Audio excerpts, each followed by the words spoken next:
But I mean, again, he doesn't know who Gabriel is, right? Because he didn't come from an Abrahamic faith. The people of Mecca were pagan. Quran is mentioned, if this book was from other than God, they would have found in it many contradictions. If a book is without contradictions, that has no bearing on whether it comes from God or not. I've had phone books that are inerrant, but I certainly don't think God gave them. That we believe without understanding. As holes. The Prophet tells us because Satan or the devil sleeps over our nostrils. Those who oversleep and not pray Fajr on time, Satan urinates in their ears. I really do think Jesus was crucified and that he really was dead and buried. He thought that he was a son of God in the sense that he was specially chosen by God. I think Jesus really did think he was going to be the Messiah, the future king of Israel. I mean, that is, after all, why they crucified him.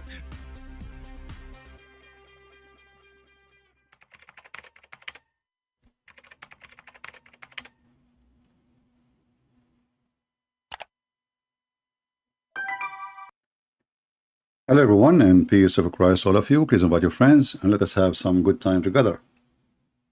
Look like we have already some Abdul in the chat, and they are welcome. And as usual, the Abdul, they are the best one to make comment. As an example, we have a person here. His name is Ant Card. I don't know. His name is Ant, and Mr. Ant is complaining about some Christian. They have images of Jesus. Yeah. And he's asking, is that how Jesus looked like? And this is what is hurting his feeling. It's not hurting his feeling that the Quran says that you should make images of a prophet, statues of a prophet. But it hurt his feeling that there is some Christians, they make images of Jesus. Is that how he looked like?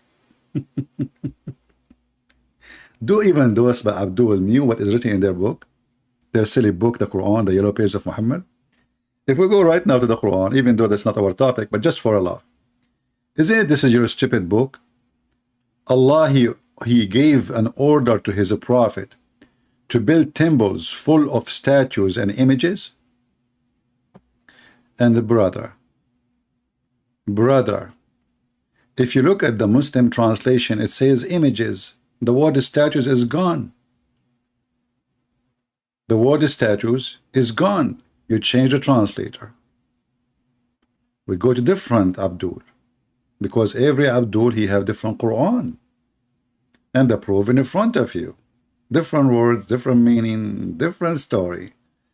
This guy is saying images only. Let us go to different Abdul. Keep trying, don't give up. Until the truth show up.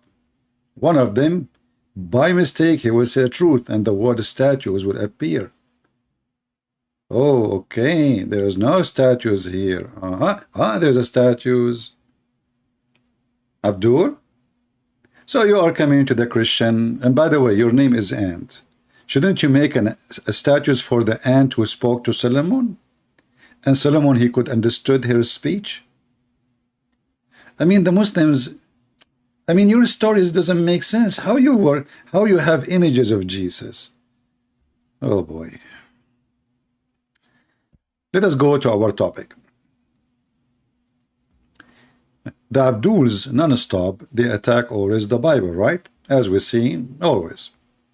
But you see, the silliness of Islam is beyond imagination. I want a Muslim who agree that the book of Allah, aka the Bible of Allah, is corrupted. If you believe in that, please let us know. Show me your text.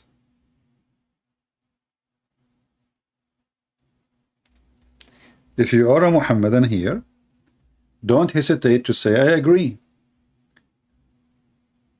Who is a Muslim, he agree that the Bible of Allah is corrupted? I'm not going to wait for you. There's 1,000 of videos. I'm not going to play any of them. Actually, we have the image of this Sheikh Uthman, the ketchup boy, and he is speaking about the corruption of the Bible, brother. But look what the Muslim did to themselves. This is additional reason for anyone not to believe in the stupidity of Islam. Why? If Allah is the one who sent the Torah, and Allah is the one who sent the Injil, then why Allah did not protect his Torah and his Injil? Somebody saying Kings 24:8 and Chronicle 36:9 contradiction. No, this is a contradiction for you because you are a fool like your prophet. If you go and calculate the numbers, they will speak about the dynasty of the family who ruled. It's the same number. But for an ignorant like you, he will think this is a contradiction. However, if this is a contradiction, this is your stupid prophet Muhammad. He take an oath on the same book you are speaking of, and he is saying, I believe in thee.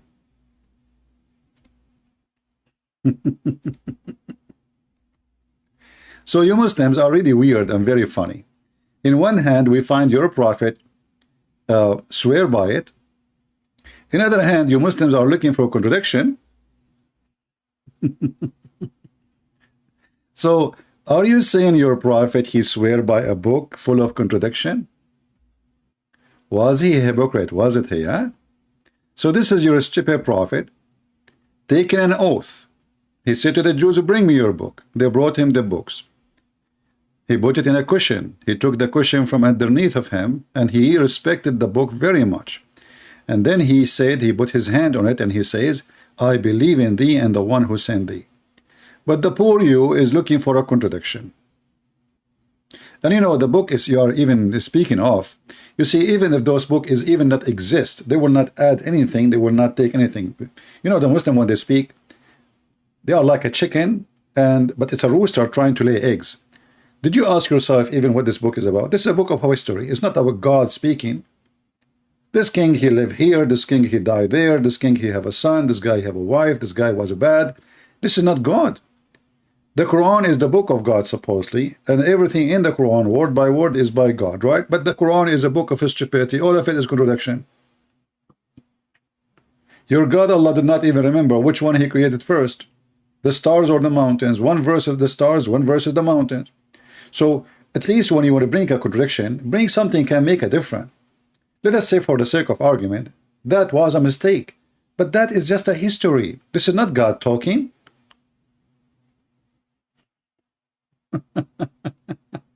Do you see the stupidity? So here we have your prophet swearing by a book. He cannot even read. This book is written in Torah, in Hebrew. How he say, I believe in thee? Do he knew what is inside? And not only he said, I believe in thee, he said, I believe in thee and the one who sent thee. So Muhammad here is denying his God, Allah, and suddenly he believed in the God of the Jews. He's a hypocrite.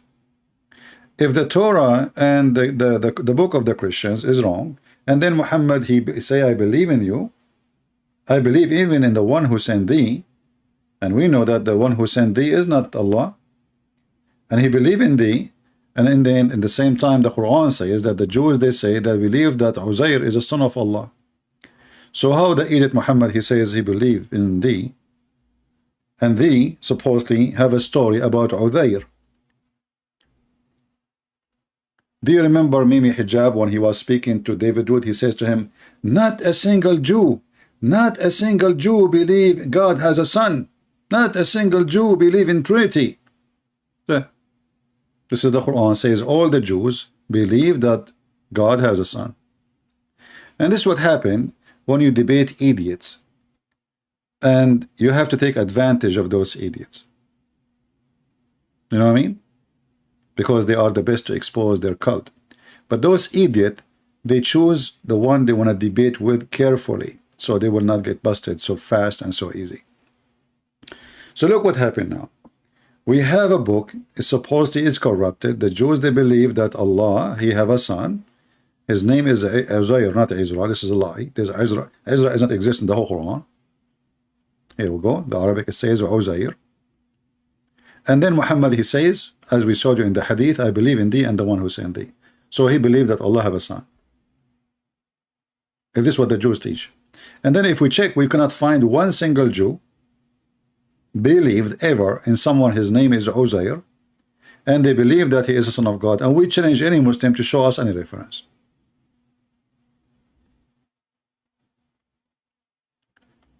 Now going back to the laughable claim of the Muslims that the Bible is changed. Allah, He sent the Bible. Allah don't want to protect His Bible. Isn't it this is additional reason for us as a Christian to laugh at Islam? Who is a Muslim can tell us why Allah He sent the Injil and the Torah and He don't want to protect them? Give me any reason, Muslims.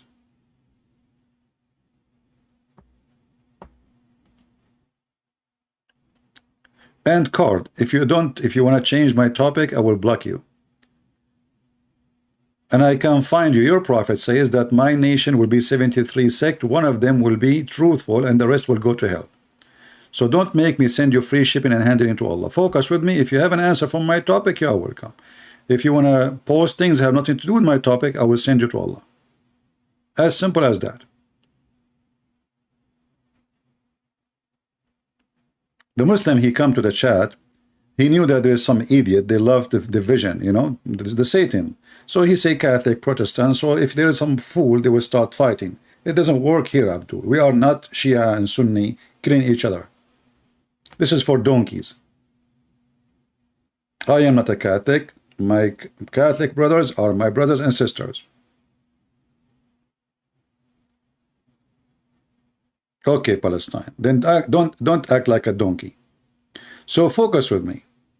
Allah, He sent the Torah. Allah, He sent the Injil. And the funny is, it says in Arabic, Allah, He sent the book believing in what is between His hands. Look what the Muslim they say. Confirming what came before it. But in Arabic, it doesn't say that. It says, مُصَدِّقًا لِمَا بَيْنَ يَدَيْهِ. Believing in what is between His hands. Do you see how they lie? So look at the stupidity here. In one hand, the Muslim, they go frenzy. I like the word frenzy, by the way. They feed a frenzy in attacking the Bible. Then their stupid frenzy book says that Allah, He sent a book confirming and believing in what is with them and between their hands. And look at the Muslim translation trying to hide the truth. You know, by the way, the easiest way to get this Abdul busted, you can take this and post it in Google. And you will see in 2 seconds that it says between his hands. Let us do it. Google Translation, peace be upon him. Because Google Translation is a software and Muslim translation is satanic, demonic translation trying to hide the truth. Copy, paste in the front of your eyes. Google Translation is copying what he found in the internet, not giving the correct translation. Let us do this so we can get them busted. I will copy the exact 2 words, بين يديه, between his hands. See what Google do, right away he find an exact words, translate it in Google, and he post it. So let us do this. We will post only 2 words. See? The translation is still not correct. بين يديه. بين يديه. It is between his hands. If you copy the word baina alone, I will copy that's the word baina, which means between. Take it, paste it here, and this is the word baina, بين. between. If we copy the other word, the second word, yadayhi, we take it here. Or let us see, let us add it to the previous word. Baina yadayhi. We already translate baina to be between. Yadayhi, his hands.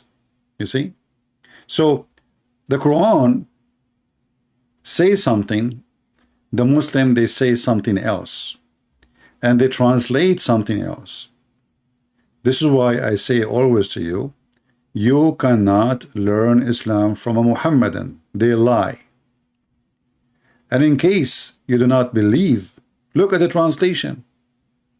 why they are saying confirming what came before it when the verse have the word hands and between his hands.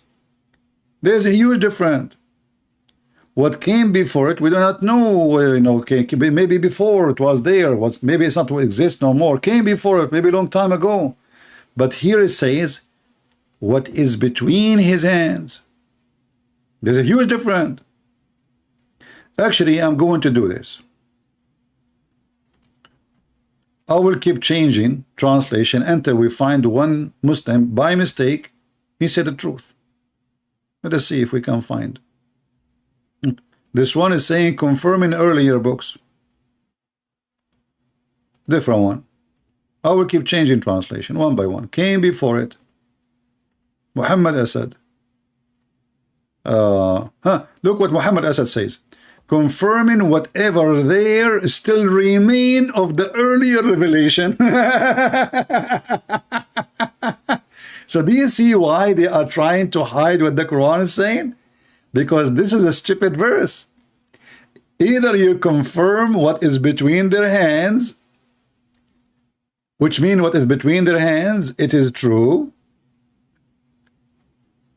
And if this is what the Arabic saying, then we have to fix it. This is an embarrassment. The Quran is a stupid book written by a stupid man. Let us continue. So this guy, he had a long line which is not there. Biktal. Confirming which was revealed by it. Let us continue. Kawari. Revealed before it. Karabula. Proceeded. That's a good one. Confirming what proceeded. This is what it says, really? I mean, you disgusting believers. You don't even have the decency to give little translation to be as the Quran saying. Confirming what was before it. Here we have was. It's not exist no more. Let us go to Sarwar. Confirming the original Bible, brother. The original, this guy, he had the original. See, in Arabic it says what is between his hand, believing in what is between his hand. Suddenly it became confirming the original, brother. Brother and sister, chapter 3, verse number 3. It says that Allah confirming the book between his hand. And then the verse says, maybe the clear preference. And he say that the verse says confirming what is between his hand. In X3, in Arabic, it says that. We have to admit. But Allah, he says something and he means something. And this is how we get them busted. So Allah, he says something and it means something. Why Allah saying between his hand and you Muslim, you say something else? Do you have a little dignity? Let us continue the trip of corruption. Who is the one who's corrupt in his book? You see, when you give false meaning, verifying which was before, which is before it, is that really what the verse saying? I don't know. We finish all the English translation. Let's see his Arbari. Let's go up. Ahmad Ali. Before it. Ahmad Raza Khan. Confirming the book before it. Again. Arbari. Confirming what was before it. Community. Before it. This is the same. Daryabadi. Before it. Hilali Khan. Before it. Itani. Before it. Khattab. Before it. Maududi. Earlier book. Confirming earlier book, brother. Mabaraka Baruri. Before it. Those we saw them already, I think. Karari, before it. Karabala, yeah, we saw those one. Proceeded. But all what you need to do, just go, copy those words, Take them to Google Translation and you will find this is what it says. Actually, you know what? I will do this. I will copy the word yaday as it is, and I will search for it in the Quran. Just to show you how Muslim, you know, this is the religion of the devil, literally. So I will post the same exact word in the search engine. Hit. Yadayha.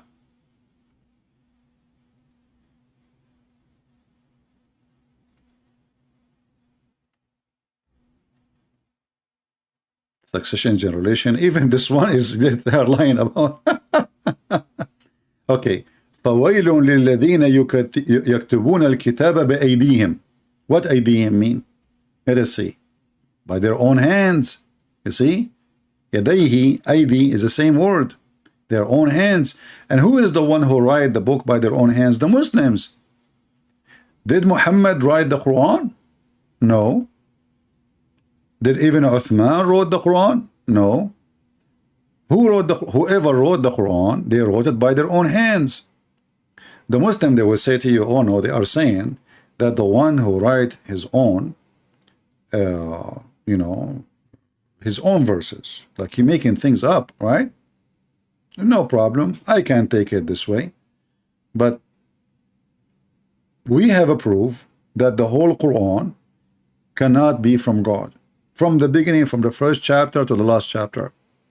Not by, I don't care, read it. I can see this. There's somebody he can say, I can claim now to be a prophet, and my God, he sent me a book and confirming that the Quran is a lie. But how I can use that against you? You know what I mean? I mean, this is silly. So the Muslim, they come with a book 600 years after, trying to take it against us. But do you have a proof? If you have a proof, that will be a proof against you. Why? Because we have tons of verses in the stupid Quran saying that Allah, he sent the book believing in what is with them. Read with me carefully and love. And for some reason, the Muslim here, by mistake, did give the accurate translation. They did not lie. Read carefully. The book, the Quran, confirm what the Jewish and the Christians have with them, is with them. Do you see it? And actually the word confirm is not accurate, because the word musaddiq mean believing and agreeing and confirming, starting with believing. So Allah, he sent the book believing in what the Christian and the Jews they have. In now, not late, but before. Do you see it? Not many know Arab language. Ah, okay. So how you can worship your God if you do not know the Arab language? And what kind of religion is based in a language? For me, what is important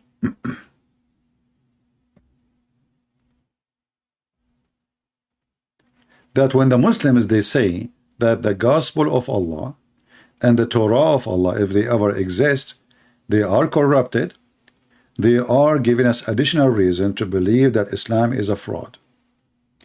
Because if Allah is God, why Allah he sent 124,000 messenger? Each one of them, he have a book. And then Allah decide not to protect a single one of them except the Quran. This is what the Muslims they say. How I can trust somebody? Imagine you have somebody here, have a library. The library used to have 124,000 books. He lost them all except one. Can we call Allah the biggest loser of history? So why Allah he sent 124,000 books if none of them would be existed? And from this we understand that Islam is a laughable, jokeable, if we can use that word, stupid ball. It's a ball. You shoot it as you want. You put it wherever you want. It is round. It's flexible. It is liquid. You can liquidate it. You can push it in holes. Islam is very flexible when they want. This God, his book is corrupted. When they want this God, his book cannot be corrupted. Do you see the stupidity? I mean, this is a mentally ill religion. It's the same God. So how the same God, his books are corrupted, and the same God, his book is not corrupted? Either this book of this God can be corrupted or it cannot be corrupted. And not only that, if you go to the stupid yellow page of Muhammad, he confirmed that nobody can change the word of Allah.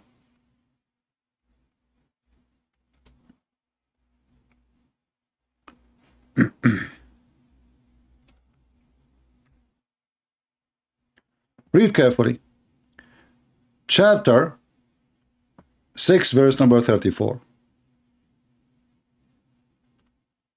And this verse speaking about messengers before Muhammad. What it says there? None has the power to alter the word of Allah.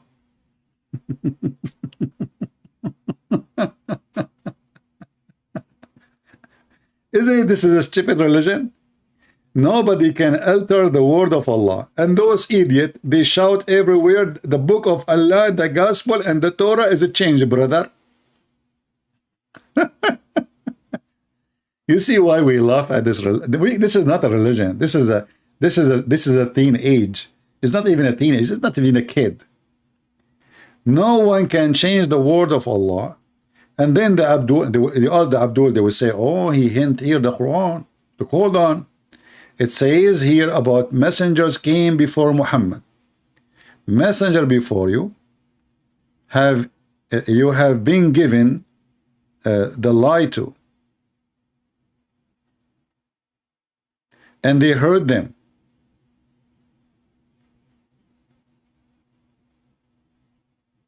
And then persecuted. Until our help reached to them. None has the power to alter the word of Allah.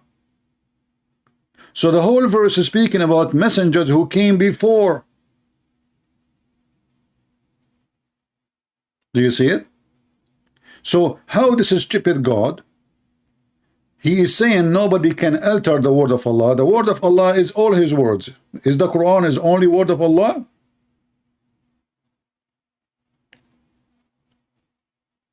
So when Abdul he speak about contradiction, isn't it this is a contradiction and this is stupid? No one can change the word of Allah, and then you will find the Abdul screaming in the street saying, no, your Bible is changed. You as a Christian, when you speak to a Muhammadan, you don't argue with him. Don't tell him, no, the Bible is not changed. Just tell him, relax, relax. You know, remember Sheikh Uthman? Relax. Later they get him busted. Relax. Tell him, oh, you are saying the Bible of Allah have been changed. And you right away you will see how the nail is going to be so hard in his bum. He will say, no, no, no, I'm talking about you. You said, no, no, no, no. You are saying, who is the one who sent the Bible? Isn't it Allah? Who is the one who sent the Injil? Isn't it Allah? So you are saying to us, the Bible of Allah is a change. So what's my problem? I want to know exactly what is my problem.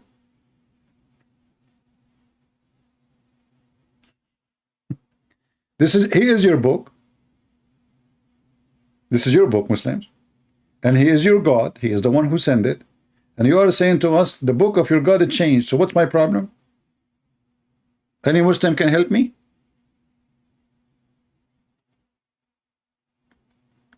And the Christians, because they do not know how to debate Muslims, they take the defense mood and they start saying, no, it's not corrupted. I mean, I agree with him. It says, yeah, your book, your God is a loser.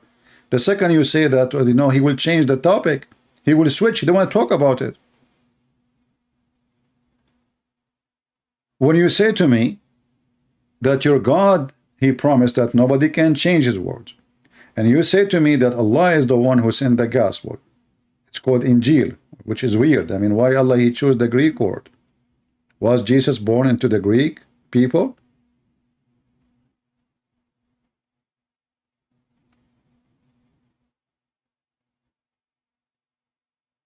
In Indonesian translation, they added a bracket, promises after word of Allah. I don't know what that means exactly. Promises? Okay. But anyway, Allah saying nobody can alter his word. That's it. Whatever. Promise or not promise, it's okay.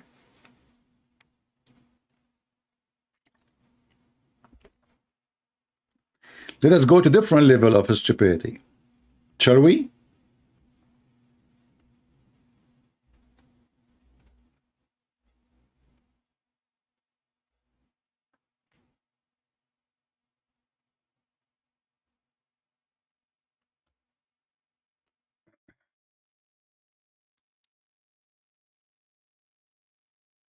This verse will make any Muhammadan lay down in the floor and his leg is up and he will give birth even if he's a male.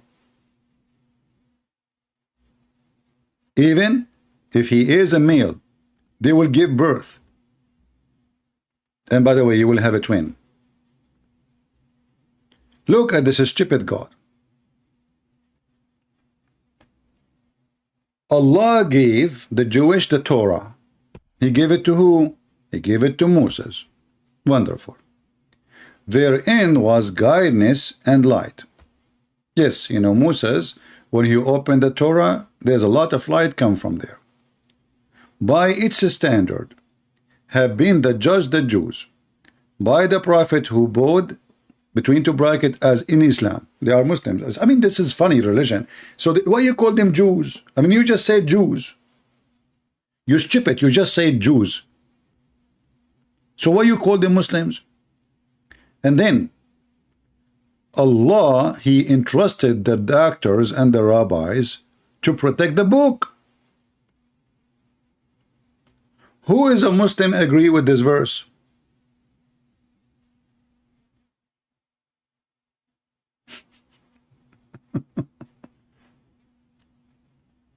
Who is a Muslim agree with this verse? Anyone knows what is the problem? Let's see. I want one of you to help me. Who noticed what is the problem with this stupid verse?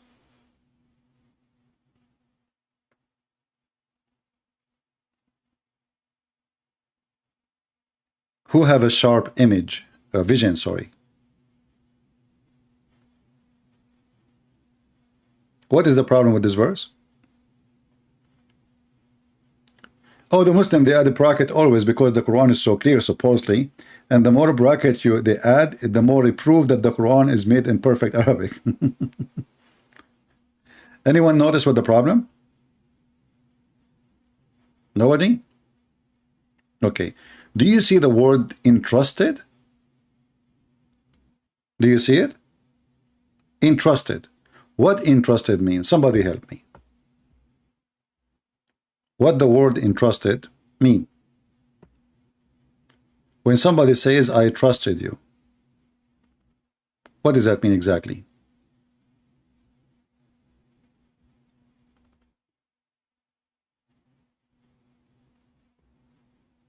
Trust have a meaning, right? What the word trust mean? Think about it and then you will know what I'm talking about. Trust, it means I have faith. Thank you very much. I have faith on you to be good, correct? To be good, not to be bad. So look what happened. Allah, he trusted the Jews. In what? In the protection of Allah book.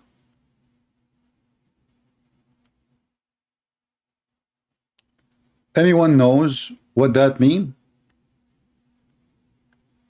Islam destroyed in this verse. If you ask a Muslim,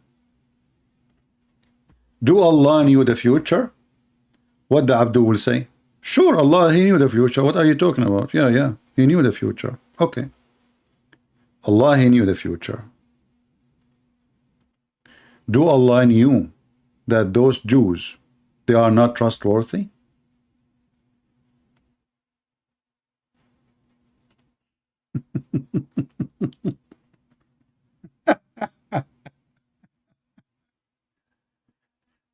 So Allah, he have faith on the rabbi and the scholars to protect his book.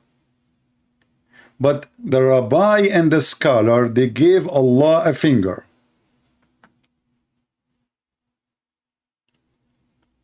And the Muslim, and every single Muslim, he gave us speeches about Allah is all-knowing and Allah knows best. Do you see how Allah knows best? Do you notice how Allah knows a lot of best? Are you kidding me? This is the best of the best. So Allah knows best, and yet he trusted the rabbi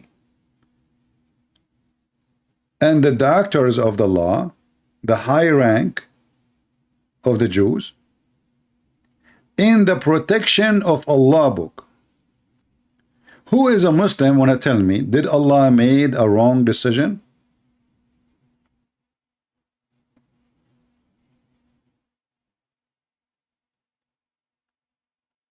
Did Allah made a wrong choice? Was Allah wrong in his choice? So when a Muhammadan, I hope you guys are taking notes. You see, if you want to learn really how you can debunk this stupid cult so easy, I advise you, like today we have a topic, right? We have a title, the Bible, and the corruption and the change. You open a little document, and whatever I show on the screen, make a note, save the file, and name it. Once you need reference, you just open the file, and you have it all there. So, what this verse is saying, that Allah do not know best, Allah is stupid. And the proof of that, you see, I can say, the Muslim can say, well, Allah wanted to test them. Allah, he wanted to test them. You know, test them. It says here, entrusted them. He entrusted them. And trust coming from faith on them. So your God, Allah, have a wrong faith. And obviously this is an act of somebody he do not know tomorrow. He do not know the future. And Allah entrusted them in a specific job, which is the protection of Allah book. Does it say Allah book? It says that, right? It says Allah book. So how the book belong to Allah and the protection of the book is given to someone he will die tomorrow, or a year after, or 10 years after, or 50 years after. Do you understand what I'm saying? Let us say one of you, he says to me, Christian Prince, I trust you to protect this book. But that can be valid if I'm going to stay alive forever. But all of us, we knew that a human being are limited in life, and their life is very short compared to what this age of the universe is. So when he entrusted those rabbis, and they are specific people,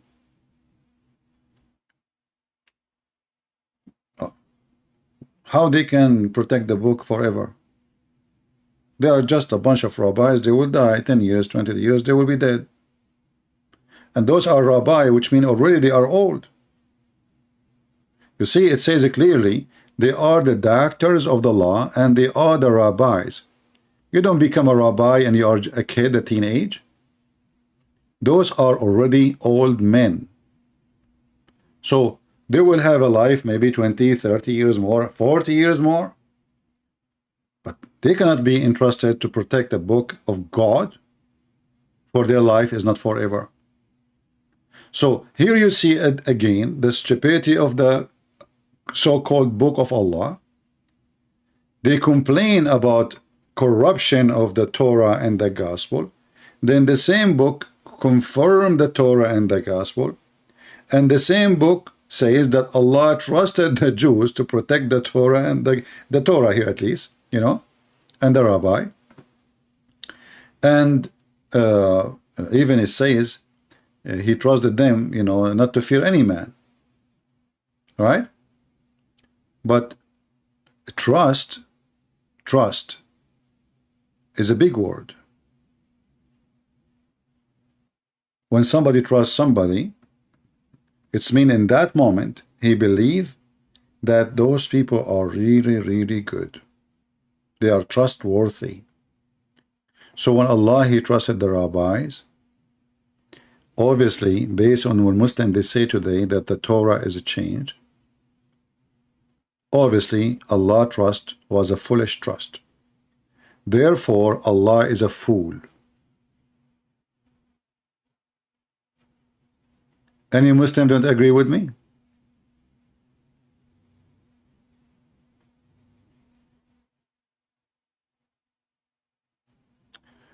Yeah, Keem, 2 Peter 2:21. You know, just focus with me now. We don't want to go to the Bible. You see, there's a time for the Bible, and now focus on the reference we are giving you.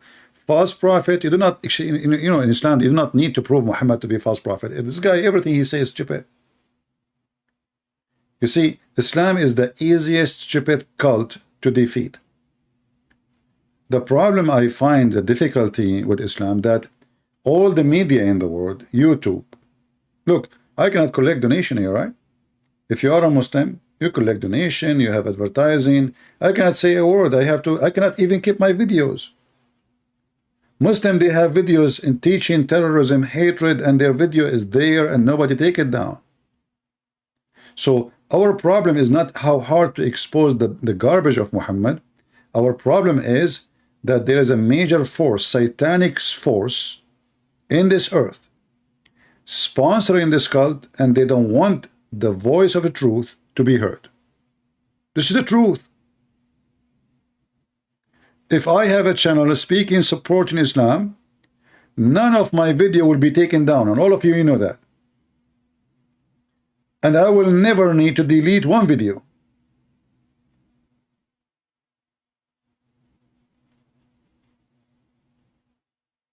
Isn't it this is telling us all the story? Look, do you see in my videos I'm teaching hatred? Am I teaching violence? So why they take my videos down? Why YouTube side with them? Why Facebook side with them? Why Twitter side with them? The devil is additional proof that Islam is satanic. All those who support Islam, they are the devil. They speak of a freedom of speech, but the freedom of speech is only for Muslims.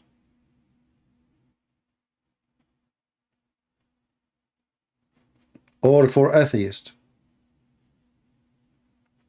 Like you see from those who speak against Islam, you will not find one atheist. He speak against Islam, they take down his donation. Like Abdullah Samir or apostate prophet. Why? Because they are atheists. Did you see how, you know, the discrimination? So the atheists who they are in charge of those programs, they are the devil. They are evil.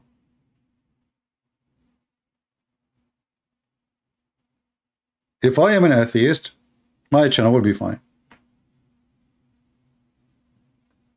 And they try their best to kick you out of their system.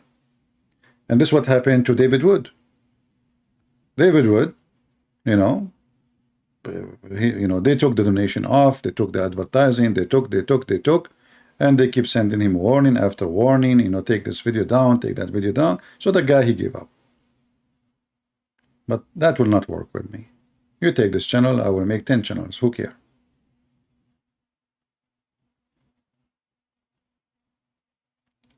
Now, about subscribers, I believe that YouTube support Muslims, and Muslims, they support Muslims. You see, if I am a Muslim, how many my channel should have? I think this channel have maybe 80,000, something like that. I'm not sure. It doesn't show, you know. I need to check. Because I stopped this using channel for a while. And I think the other channel, Christian Prince, I think already we passed maybe maybe 100,000. I'm not sure. We need to check it out. If somebody can go right now, look, you can tell me what is the number right now.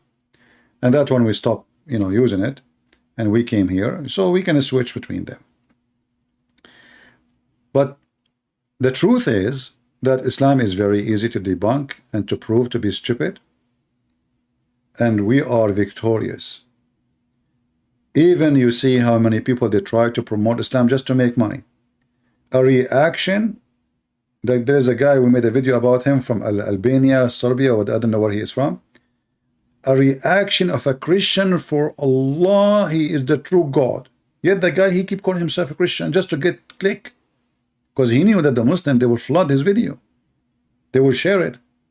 So there's a lot of people too, who they are obviously evil, satanic. They are willing to sell themselves to make money. And ask yourself, why not? I mean, there's women, they are taking off their clothes for $1. And there's men, they are no better, they are doing the same. They take their clothes and they are naked for $1. They strip themselves from any value just to make $1. 90,000? Okay. Yeah, because we stopped. It was something, 90 something. We stopped going there. So the number did not grow and we don't have videos there. Maybe soon I will switch back there and we go. So both of them, they have a close numbers, I think. Do we have any Muslim here he think he can refute us?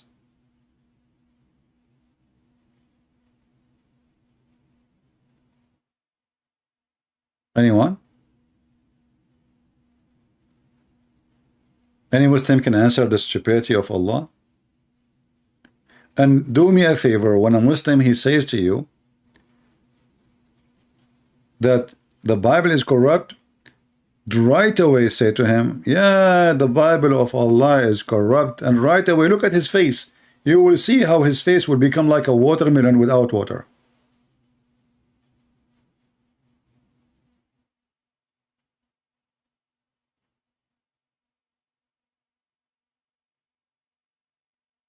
Just agree with him. He will put him immediately in trouble. He will try to explain. Tell him, you don't need to explain. I agree. Allah, he could not protect his book. Allah was a foolish God. He trusted even the Jews. I can show you the verses. Chapter 5, verse number 44. You see, I trust a bank and I put all my money in the bank, and then I found that this bank is a fraud. Who is the fool? The bank or the one who trusted the bank? Do you understand what I'm saying? When you trust, and then your trust came to be false trust, how you can tell me that Allah is God?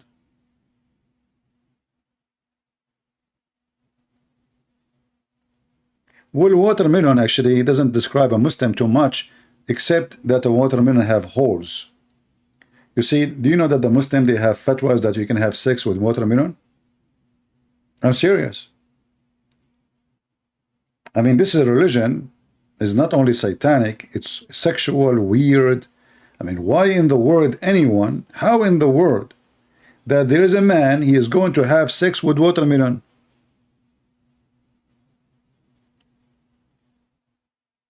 And you will find that the Shia, they are making fun of the Sunni, because the Sunni, they are teaching that it's okay to have sex with watermelon, and they are making fun of the Shia, that the Shia, they practice still muta.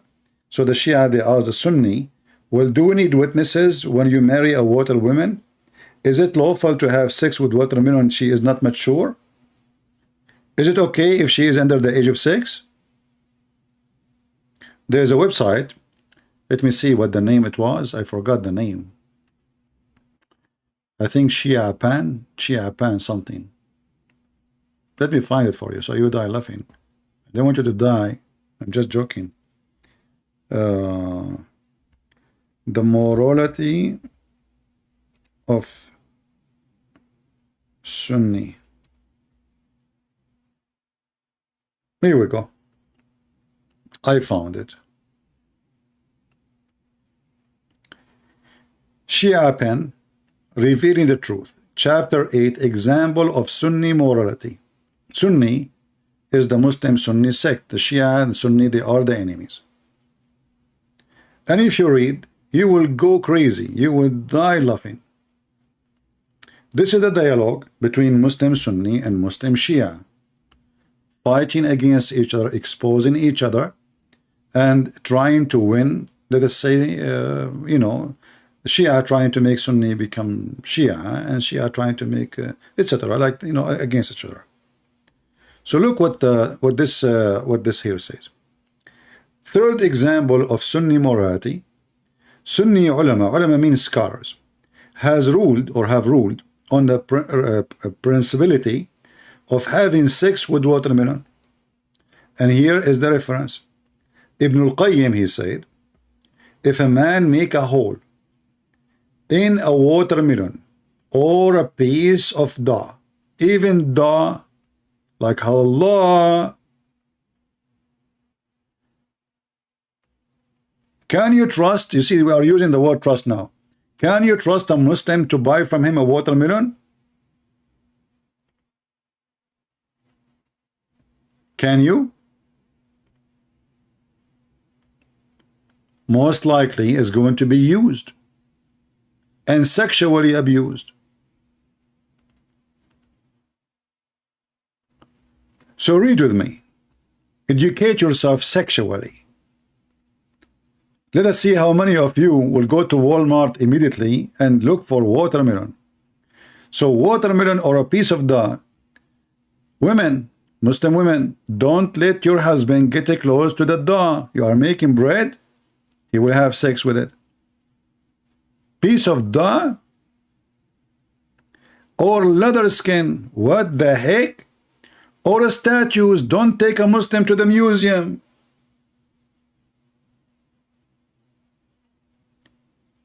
You take a Muhammadan to the museum, he will have sex with the statues and sex with it. Then this is the same as what we have said about type of masturbation. So having sex with watermelon, brother, it's a masturbation, i.e. it is halal. No? So now there is a double halal with the watermelon. It's halal to eat it, it is halal to eat it. And those people, they are busy chasing Christian to say to them that your book is corrupted. And this is the biggest scholars of Islam.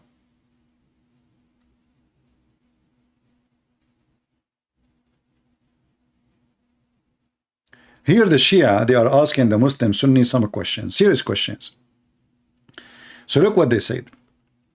All the Muslims should certainly be grateful that Ibn al-Qayyim has offered advice on the easiest way to masturbate. So thank you, Ibn al-Qayyim. And clearly Ibn al-Qayyim has done a lot of personal research in this issue. This is the ruling of the saved sect. So the Muslim Sunni, they call themselves, they are the saved sect. Certainly temporary marriage, which Muhammad, he taught Muslims to do, and then the Muslim Sunni, they claim that he forbid it, but the Shia, they still practice it. So now you understand what they are fighting over. Shia still practice temporary marriage, which is not marriage really, it's sexual, 1 night, 1 hour contract. With the women is haram, but like, you know, temporary marriage with watermelon is halal. In this defense, perhaps Ibn al-Qayyim only meant that it's allowed to marry watermelon with the intent of divorcing it for doing muta with the watermelon. Would clearly be an act of fornication. So, you know, the Shia, they are returning the excuse the Sunni they gave about muta. The Sunni, they say if you practice muta now, it's a fornication. But the Sunni, they have different form of muta. You know, they have zawaj friend, 1 day stand. We have a video of Mimi Hijab. He was saying to the Muslim Sunni, you go and marry somebody for 2 minutes, 5 minutes. We play the video many times. You can search for the video, Muhammad Hijab Abu Khadija. In English, Abu Khadija. Khadija. You will find it right away. So this is Islam. And the Muslim, they are coming after us, says, you change your book. Now, if I want to read the rest of this page, you will go crazy. So I'm not going to read it. I'm going to post it for you so you can enjoy reading it later for your sexual orientation. Because until now, none of you know anything about sex yet.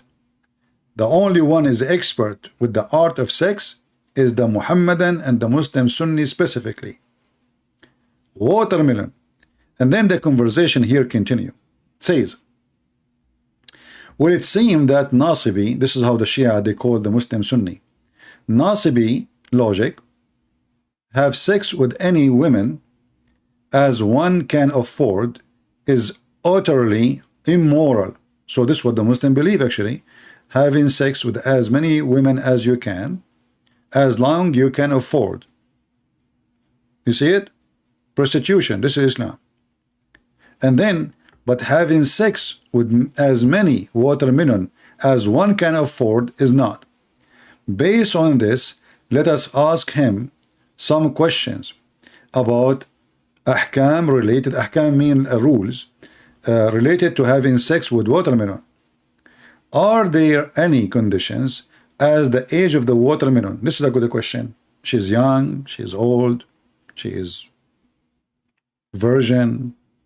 So should we look for like certain age?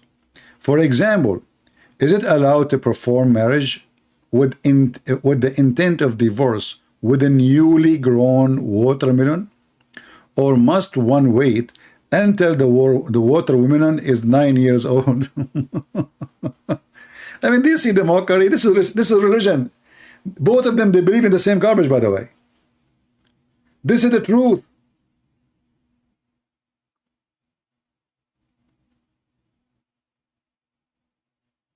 Muhammad, he married Aisha at the age of 6. He was molesting her until the age of 9. At the age of 9, he did boom boom. So this guy is asking the Sunni, so shall we wait for the watermelon to become in the age of intercourse?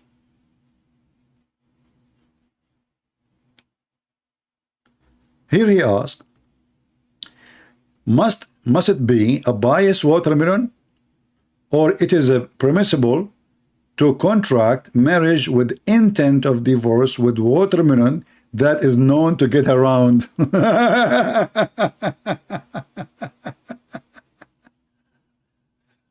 Sound like you are lying about watermelon? You know, Ant, I think you chose your name for a reason. I think there's an ant in your pant. I'm showing the reference, you donkey. I'm showing the website. I'm showing the Shia website. And sound you are lying about the watermelon. Don't get married. Your wife, she will leave you second day. Sound you are lying about watermelon, okay? But so, I'm reading the screen. This is your website. I mean, do you see the stupidity of these people? I'm showing them what is written in their website. And then they say to me, sound you are lying about watermelon, okay? You sound you are lying. It's a lie. It's not true. You're lying. We Muslim, we like watermelon. We don't have sex with them. We respect them. We protect them, actually. Actually, in the Middle East, we have nothing out for orphan watermelon, brother. And not only that, brother. We don't allow anyone to kiss them. We don't allow anyone to touch them, even if their ass is so red, brother. And Ant said to us, you know, Ant, like, you know, you sound like you're lying. I mean, I don't know. I show them the websites. I show them their reference. We show them, this is your website. And then they say to me, you're lying. How you can deal with this? Yeah, exactly. There's an ant in your pant. All right, this is why they keep moving. May a biased brother share his watermelon with another biased brother? Like, can we share the same watermelon around? I mean, look at the conversation. And they say, hey, by the way, is the text clear? You see, I returned to the old method of broadcast because I think this is way better than, you know, that one is confusing. It's hard to deal with. I mean, this is easier, you know. And I will find a way for taking calls later. We will see. If I have to use Skype, I will use Skype. But I will not use Skype again, the one I used to use, the Debate TV. Forget about that one, because I have like 20,000, I don't know, 30,000 users, I don't know, maybe 100,000 people texting me there, adding me, and it's really hard to deal with that one. So I will start afresh, and maybe after a few years too, we will delete it too. Guys, you know, I'm single, and I have to be honest with you. I'm thinking about buying watermelons. I mean, you cannot resist the temptation. having sex with the statues? Dough? With what? Piece of dough? You cannot trust Abdul even with the bread? Bread?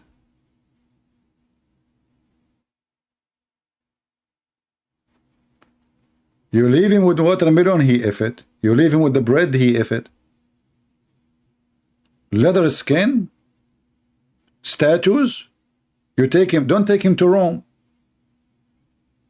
What happened to this Abdul when he arrived first time to Rome? There's statues everywhere.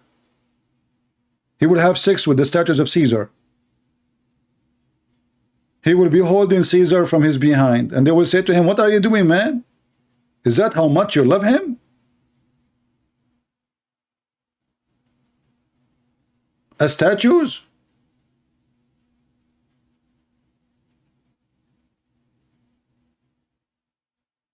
You take a Muslim to the museum, he will paint every statue with his sperm. And then, you know, the conversation continue here. It's getting more educated. The education is getting more like more deep. So let us remember the word of Dr. Salama quoted in the beginning of his book. So this guy is writing against the Shia. Muta, on the other hand, is an open license for sexual pleasure with as many women as one can financially afford. The women who engaged in muta are hired women. Thus, it can be performed with all women irrespective of their age, character, conduct, or religion. It requires no witnesses, nor it is there any obligation on man part to provide food and shelter for the women. And here we ask yourself, as long this is how bad the muta is, so how the Quran allow it? Do you see the hypocrisy?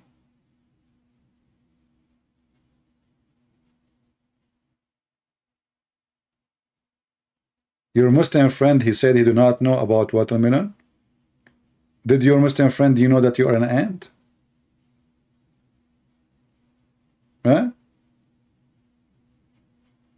Do you knew that? Be careful. I think they are going to have sexual intercourse even with ants. CP closes Skype because he is a coward. My Skype is open for the last 20 years. Where you been, Potato Fifi? And you know what? I can open it for you if you bring me the real Fifi.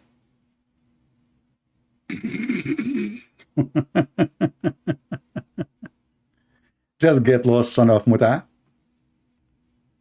My Skype is open for the last 20 years. Where you been?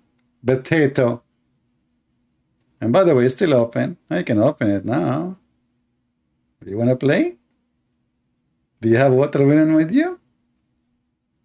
Do you have a hole in it? Or I make a hole? What a coward, son of Muta. I challenge Christian Prince to debate me face to face. You face to face, ass to ass, you coward. All what you need to do is just call me. I mean, even if Ultimate Fraud can call me, who is left? This is how easy it is.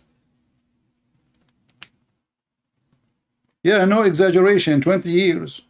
Do you know how long I'm fighting this garbage cult? Since the internet started.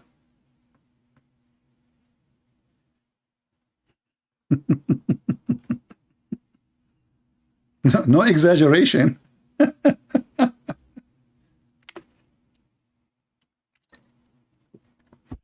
I have a video of me in played in the Iranian government TV.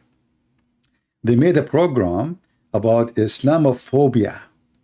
Look who is talking about the phobia. And from all the internet, they could not find anyone present the Islamophobia better than Christian Prince. In the TV of the mullahs of Iran, the official government. And for me, I did not hear about it. Then somebody says to me, did you see your video in the government of Iran? And you will find at that time I was using a camcorder camera to record my screen. Not like now, it's easy, there's live streaming, you know. No, it was very hard job, and you convert the file, and then we have the DSL connection, which is so slow, and you lose connection, and you try to load the file again, and the file cannot be loaded. It was horrible. Not like now. I mean, things changed very huge. And at that time too, we don't have even English translation. I have to show everything in Arabic. All those websites are new. So let's continue here. And here the Nasibi, which is a Sunni, maybe we should call them Nasibi from now on. It seemed that they can have sex with as many women as one can afford, is utterly immoral, but having sex with many watermelon. So now the whole discussion is about a Muslim Shia. They can have sex with as many they can afford. But isn't it the truth is that the Muslim Sunni, they do the same? If there is a limit how many women you can have sex with in Islamic Sunni religion, there's no limit. You can have 4 at the same time, but you can divorce those 4 every 2 seconds if you want. And you can replace them with other 2, 4. And I think it's time to block you. Your friend, he told you? Okay. I want you to go and sit with your friend. You're acting like a child, so I have no time to see your text. My friend told you that it's not true. Okay. Let's see. Example of Sunni morality. A Salafi woman, which means Sunni women, she can suckle a Salafi man with a beard. And actually, I have to admit, I like this. You know, I like hunting, shooting, hiking, and I'm not going to talk about the last one. Let us read. Salafi women can suckle a Salafi man with a beard. By the way, I'm Salafi, and I have a beard. So I'm ready. I have all the requirement and the qualification. And then the Muslim, they come to us and they say, your Bible is corrupt.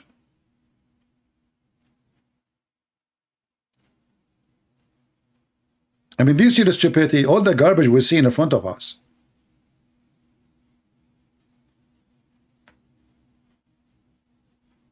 For me, by the way, I don't like to accuse the Quran to be corrupted. The reason is, if we keep saying that, the Muslims by time, they will agree. They will find that this is the only way to can escape the reality that Muhammad is a false prophet. Because then they will say, see, okay, the Quran have mistakes and stupid things in it because the Quran is corrupted. But the original Quran was true Quran. We don't want to go there. We don't want to go there. I want to keep the Quran to be protected. So this is the Quran which is protected. And those are the verses of Allah. And the verses of Allah is so clear saying that Allah is a fool. He entrusted the Jews to protect the book. How God can be God, yet his trust was a foolish trust. How the Muslim, they say Allah, he knew the future, but he could not recognize that he is giving the wrong trust to the wrong people.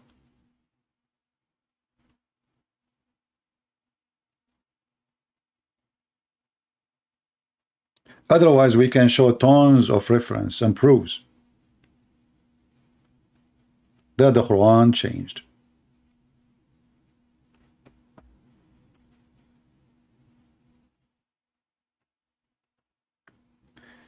There's a book of an Imam, big scholar. His name is As-Suyuti. As-Suyuti.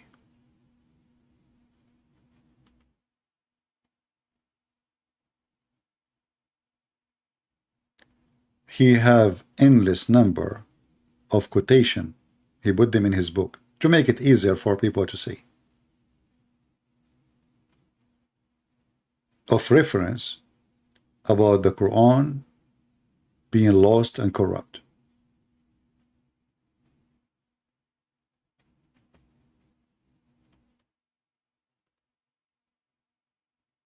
And when the Muslim, they try to defend, let me show you an example of the defense. Here it says that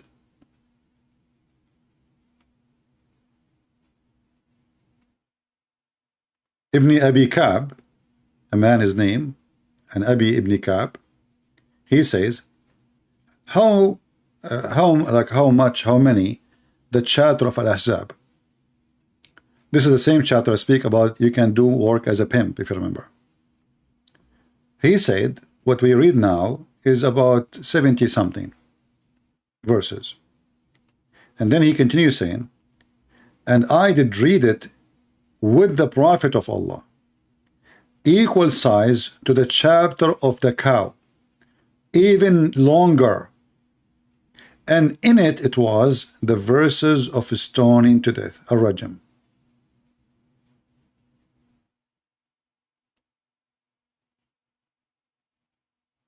And then here it says, and this is lead us to understand that the chapter of Ahzab was a very big chapter, the same as the cow, but most of it is abrogated. You see how they try to now, so it's abrogated. If we go right now to the chapter of Al-Ahzab,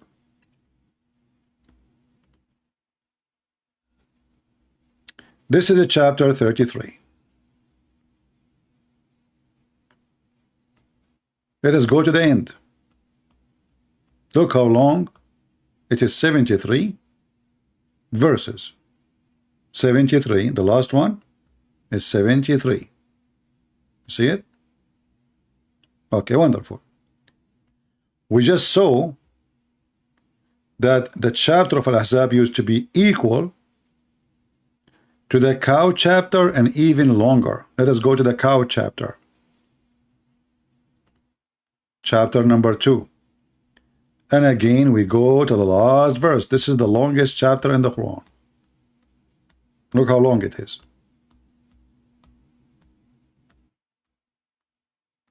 Very big. So look what happened now.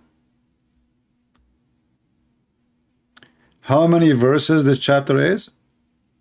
Is 286. 286. How many is Al-Ahzab now? Let us go to the other one. 73. So did you notice how many are lost? And then the Muslim, every one of them, he tried to fix it. Some they say, oh, most of it is abrogated, like, even if it's abrogated, where it is. Then they say to you, oh, don't you know that the Quran there's a 3 kind of abrogation? One of them is abrogation of recitation. Why you abrogate recitation? If you abrogate the rule, and how in the world are you saying to me there was more than 200 verses, all of them about rules, and they are abrogated in one chapter? So this God, he made 200 verses and he ripped them apart and he says, don't show me where it says that.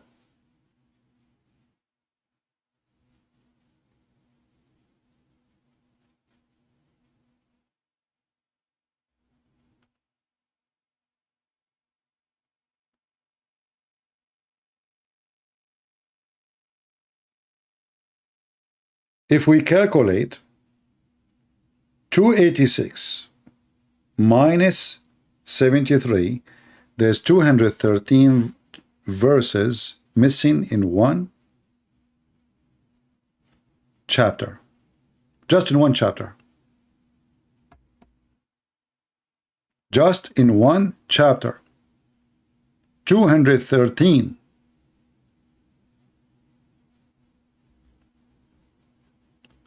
And how the Muslim, they try to fix it? They say Allah knows best.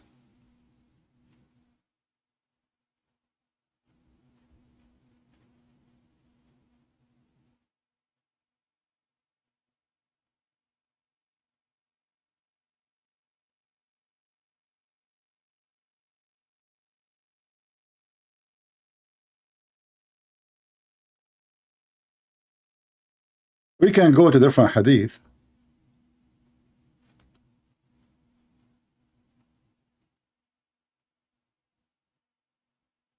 Actually, there's a verse in the Quran.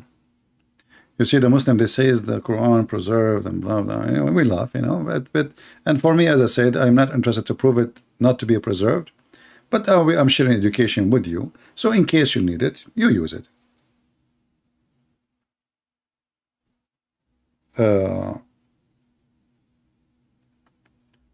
If you remember, there's a verse in the Quran.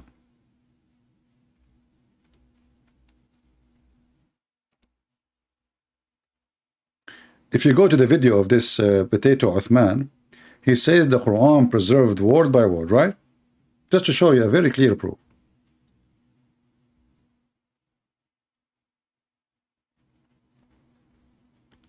Chapter 36, verse number 38. So guys, by the way, which one is better, the previous broadcast or this one as a screen and sound? I think this one is better, right? I think this one is way better, is more clear, the screen is easy to see. You know, that's why I'm back to it.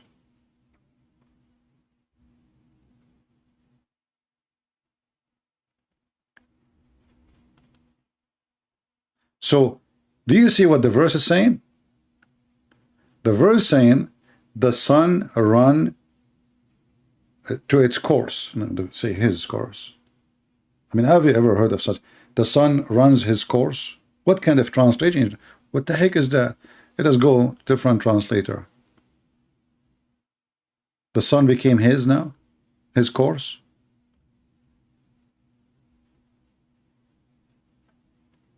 And the sun runneth and on into a resting place for him.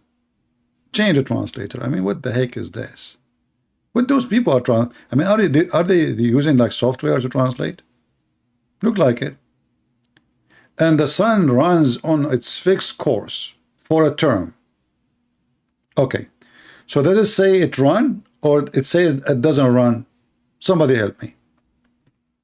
Does it say it run to a fixed course or it says it doesn't run to a fixed course? This is a very important reference. I'm going to share it with you and I want all of you to save it.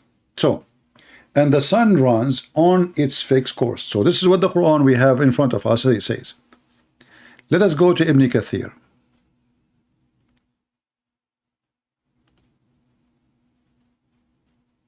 Ibn Kathir. I need to find, because you know I did format my computer, so I need to find the page of Ibn Kathir. What this page is here now?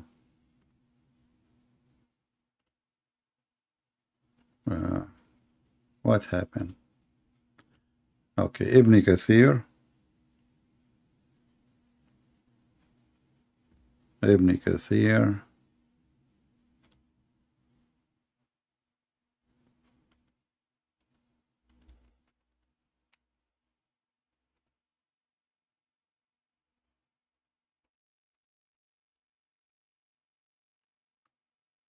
All right. We found the website that is added to the bar. So we don't need to look for it next time. All right.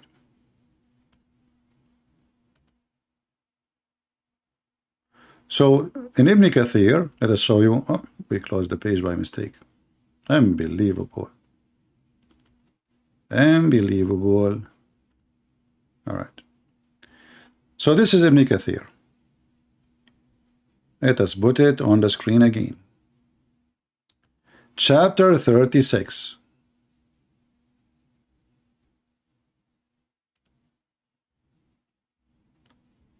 We go to 38. I want you to take reference. I will post the link for you. Ibn Kathir is saying exactly what we were saying in that Quran. In the Quran they have now, the popular Quran, let us say, because there's many Quran. And the sun runs into a fixed course. So it says the same, nothing changed. All right. Let us go down a little bit. And look what it says.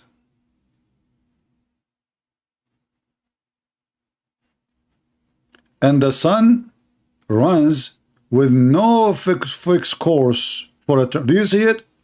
Do you see the opposite? Guys, did you see the opposite? So Ibn Kathir is reporting two recitation of the Quran. One is saying the sun runs to a fixed course, and the other one saying, and the sun runs with no fixed course for a term. How that can be? How both of them can be exist? Go back a little bit, huh? Up, a little bit. On its fixed course for a term. So the sun run to fixed course. Its fixed course beneath the throne. That's what it says. And the sun runs into a fixed course for a term. Okay. We go down a little bit. It says, other recitation, وَالشَّمْسُ تَجْرِي لَا مُسْتَقَرَّ لَا. You see the word la here? La mean no. No. Settle in place for it. And that changed everything. See, the Muslim, they lie, they say that the Quran is sent down in 7 recitation, and they are not really different Quran, it's just different dialect. But this is not a dialect. This is the same dialect of Quraysh. Nothing changed. And the word la means there's no fixed course. And that is totally the opposite of the same verse which is in the Quran of Saudi Arabia today. So which one of them is true? This is an example of their lies, because it cannot be both. You see, they cannot say this is metaphorical. This is about the movement of the sun. And Ibn Kathir, he explained the Prophet was riding his donkey, and he have a guy behind him, because you cannot sit in front of Muhammad. Remember, his private part is always busy. He's a prophet. Come on. So when he was sitting behind the Prophet asked him, do you know where the sun goes? Abu Dhar means the father of the ants. Do you know where the sun set? I said, Allah and his messengers knows best. He said, it set under the throne of Allah. It goes and prostrates itself beneath Allah's throne. And this is additional proof that Muhammad is a fraud, because he think that the sun is moving every day from point A to point B, and point B is under the ass of Allah. May Allah ask you, Abdul. But now the problem is bigger, because in the Quran, which we showed you in the other website, it says, وَالشَّمْسُ تَجْرِي لِمُسْتَقَرٍ لَهَا, and the sun runs into a fixed course. So it runs to a fixed course.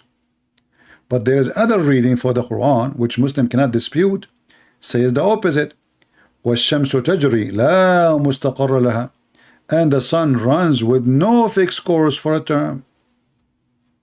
How we can fix that? I think all the watermelon in the world, they cannot fix this hole, which is a hole in the narrative. Do you remember Mr. Hole in the narrative?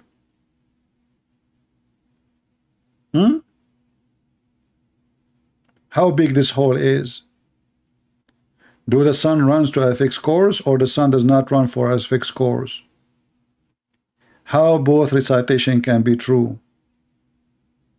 And why they lie to us, they say it's just different dialect.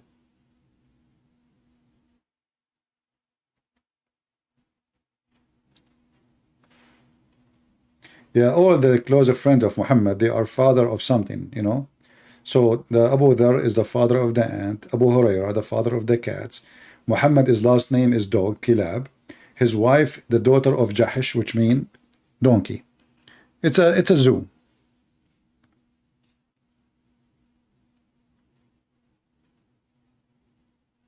Do we have any Muslim here have an objection?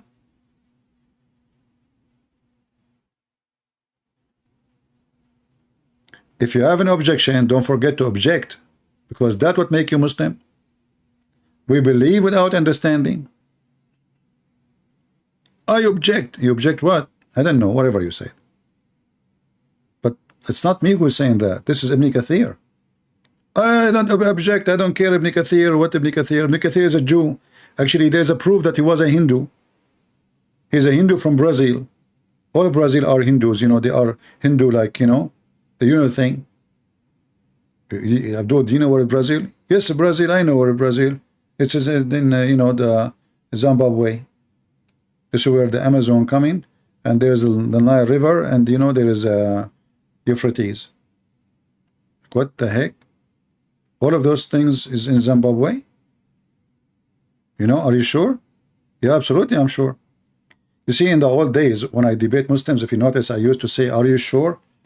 These days, I'm not using this word no more. Did you ask yourself why? Because I noticed the second I say to Abdul, are you sure? He knew that he is going to have a big poo-poo. So they hang up, you know. So I stopped using that word because now he knew that it's time to be spanked. So I stopped using it, like, are you sure? You know. And then Abdul, he says, yeah, absolutely, I'm sure. Why you are keep repeating, huh?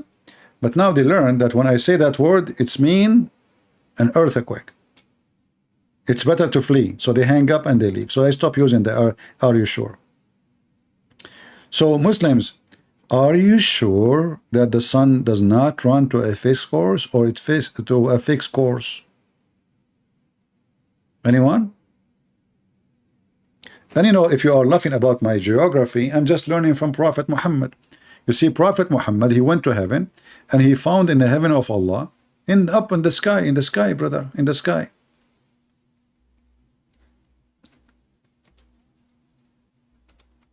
That Sihan wa Jihan and Nile and Euphrates are in heaven, in the sky. You don't believe it? Read it. The guy, he went to seven heaven in the top of a flying donkey. And what he discovered? He discovered that Sihan wa Jihan, the Nile River and Euphrates, they are coming from under the tree of Allah.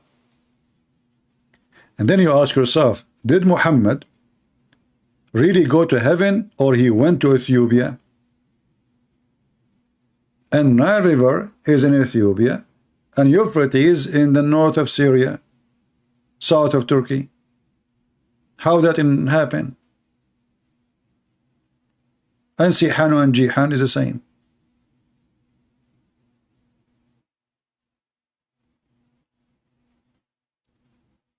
Any Abdul can tell us what happened? Did Muhammad he go to really to the heaven or Ethiopia? And then, by the way, this is explain why Muhammad. You see, remember the story? There's a chapter in the Quran. It's called the chapter of the genie. The chapter of the genie. The funny, the Muslims, they say nobody can make Quran like Allah. And then you find the chapter of the genie. All the conversation is the genie talking. But anyway, if you remember, once upon a time, the Prophet was traveling.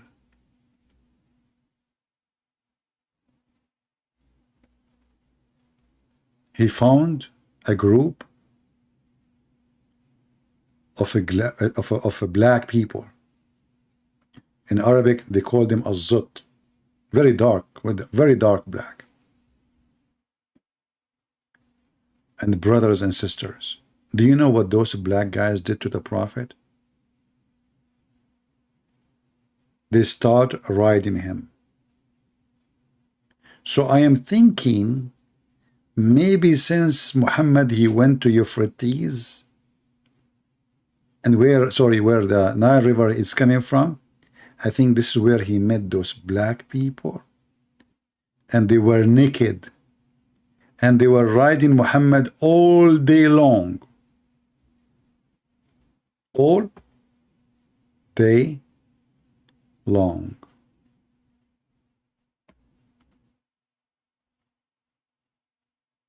And let me give you the reference, so you can use Google Translation, peace be upon him.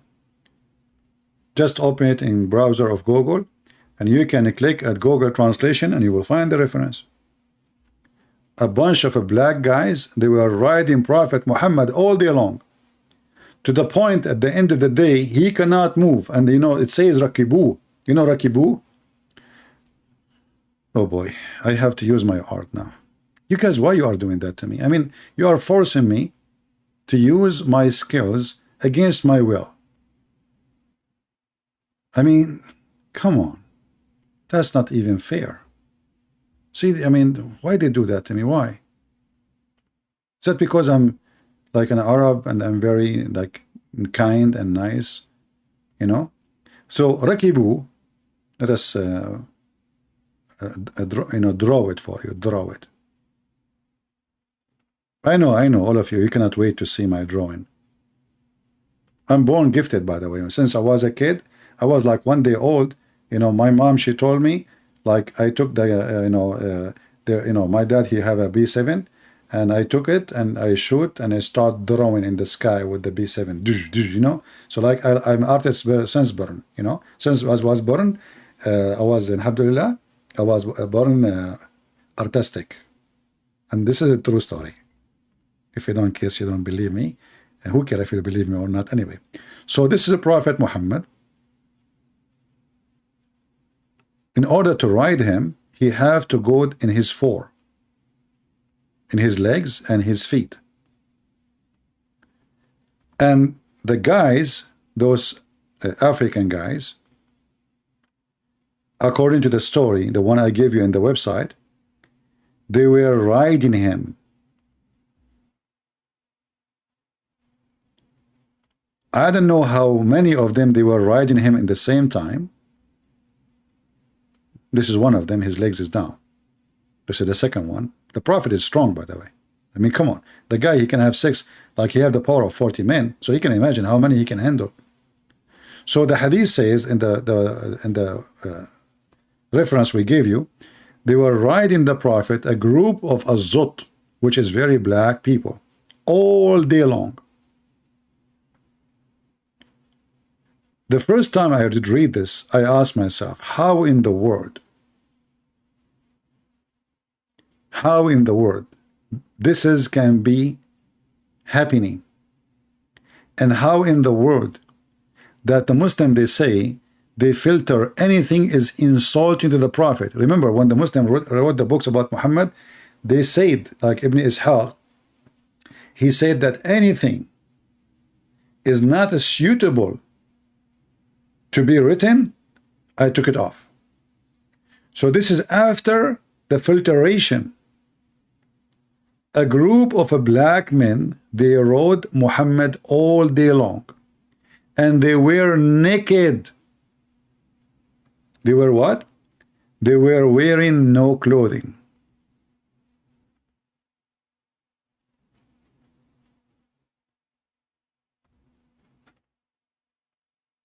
And this is the reference in front of you.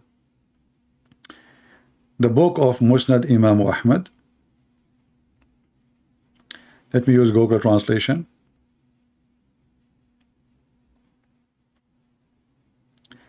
Volume number 1, page number 399. And here you see the story from the authority of Abdullah ibn Mas'ud.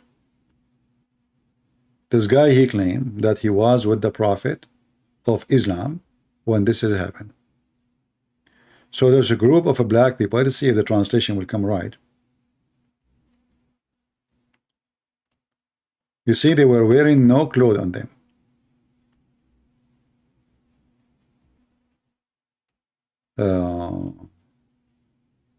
Yeah, the translation is silly. It's not really right, you know.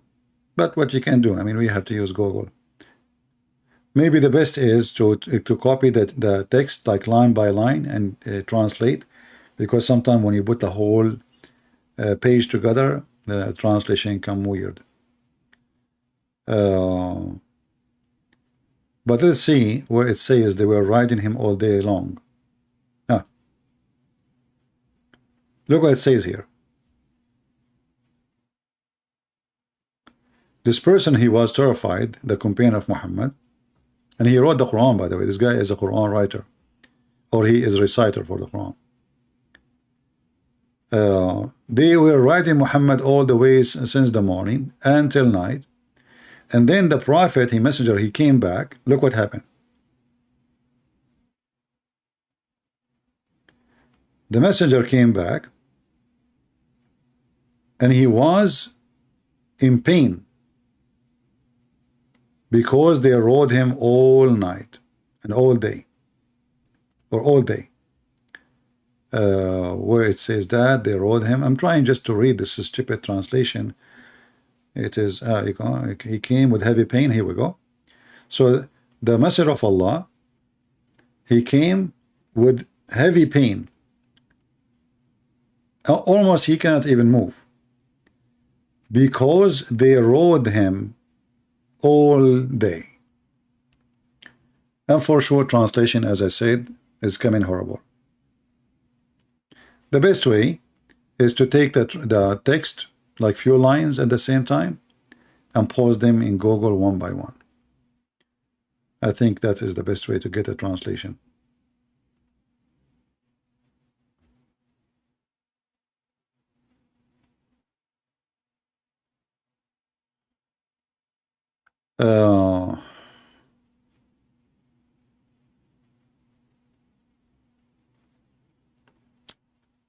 So anyway, when the Muslims, they say,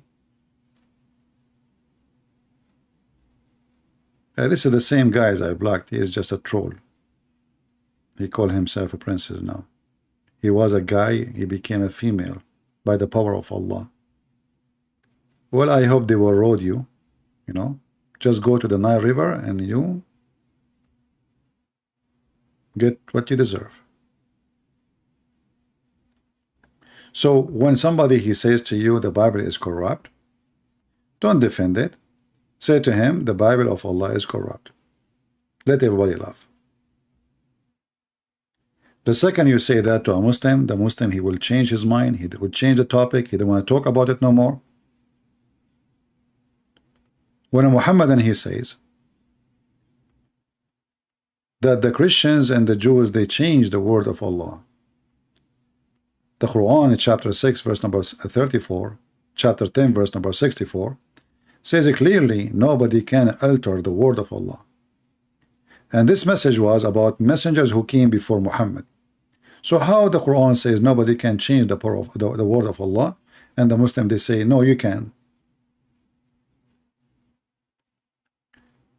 And if they say to you this is about the Quran, well, the verse is so clear speaking about messengers before Muhammad.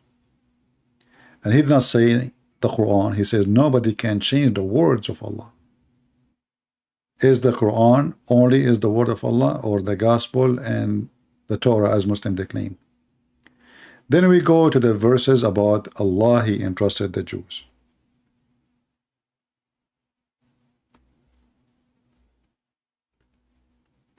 Allah, he entrusted the Jews.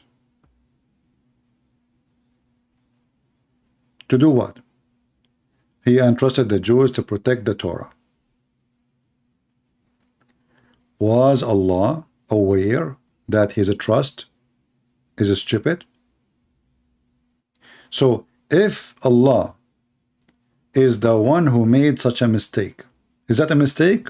Muslims, is that a mistake or a bad, is that a bad decision, a mistake, a wise decision? Somebody tell me. Allah trusted the Jews to protect the Torah. He trusted specifically the rabbis and the doctors, the high scholars. Did Allah make the right decision? Any Muslim can help? The word trust is very clear. Mean he have faith that they are good. You trust people only when you have faith, you believe them. You believe they are good. When you trust somebody, you give him your money. You go to the bank, you give them the money. You're not even worried about it. Why? Because you trust that your money is safe.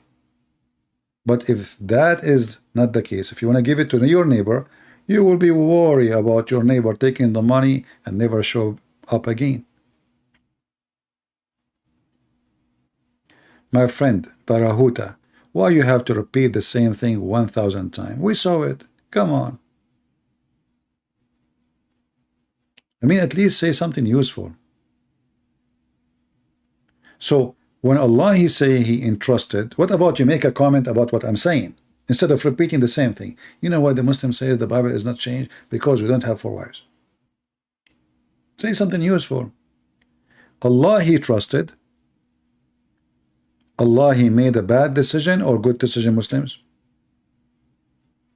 So take this note, chapter 5, verse number, here we go, before on the screen, 44. 44.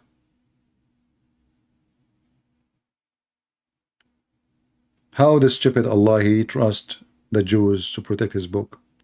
Do Allah knew the future?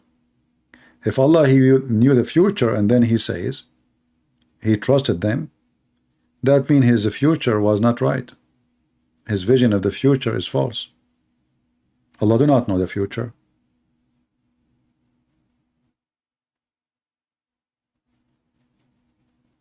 Do we have any Abdul?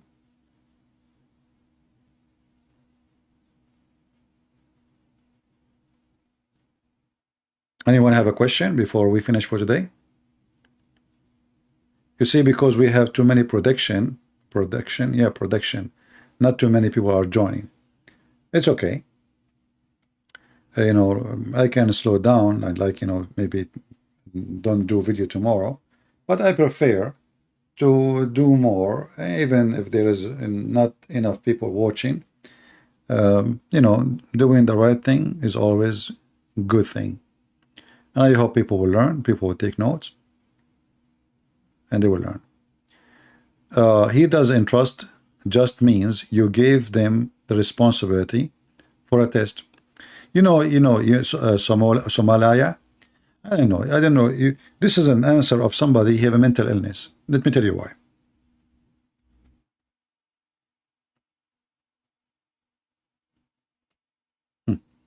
Guys, Somalia, he have the answer for you. We have the answer. Let me show you what he said.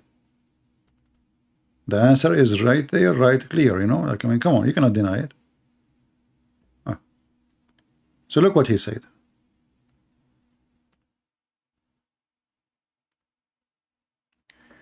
He does entrust just means you gave them the responsibility for a test between two brackets and they failed. But you know that when you use certain word, that word have a meaning. You cannot say it means. It just means. Trust is a trust. There's a billion word in Arabic can be used to describe what you are saying. And you Muslim, you claim that the Quran is a perfect Arabic. So how when the word Allah is using the wrong word if you want to say something else? If Allah he meant what you are saying, he shall not use entrust. And when you say for a test, this is the most stupid test because Allah is risking his book. You see, it is my responsibility as God, not as they are Jews. Jews are people, they are a human. Isn't it the Quran confirm that all human are sinners? How you trust a sinner? You do not need to test. Human beings fail always. Did Allah trust the Muslims in the protection of the Quran? Give me the answer. If Allah trusted the Jews as a test, well, he should give the Quran to be trusted to the Muslims. Look what the Quran says. And this is why the Muslims did not collect the Quran.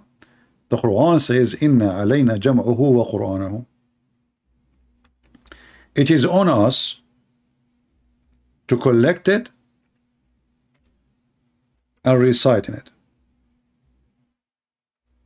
It's not on you. Chapter 75, verse number 17. It is for us to collect it.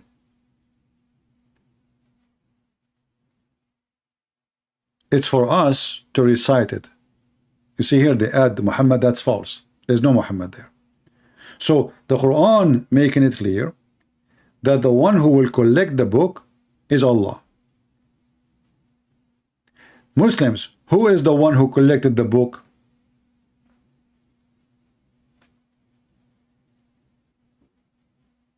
Any Muslim can answer?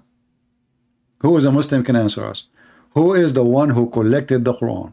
Was it Allah or Muslims, including Uthman, who burned the other Quran?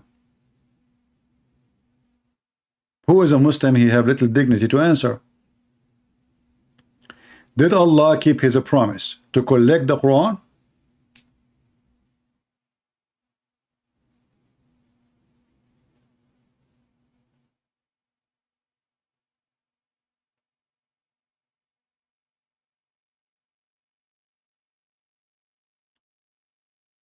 Thom, I just gave you the reference. You are asking for tafsir. Tafsir, they will quote this book. They will quote Ibn Mas'ud. Ibn Mas'ud is a companion of the Prophet, the false prophet. So what do you mean tafsir? This is more important than tafsir book.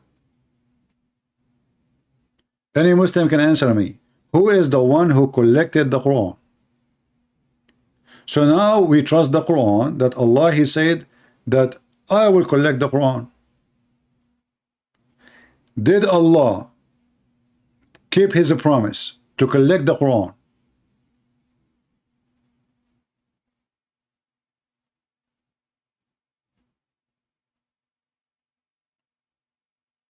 Any Muhammadan? Did Allah keep His promise to collect the Quran? All of us, we knew that the Muslims, they start collecting the Quran after Muhammad's death. All of us, we knew that Uthman ibn Affan, he burned the Quran. He burned many Quran. And this is the weird. The Muslim, they say that if you burn the Quran, that's haram, and they will go crazy. But the first one who burned the Quran is Uthman. So it is the Muslims who collected the Quran. And there was many Quran to the point they start burning them. And until now, there's many Quran. So when Allah, He says, it is on us to collect it. Us who? Who is a Muslim want to help us? My friend Yaakov, didn't you see I have a topic? I just started answering something. Just wait.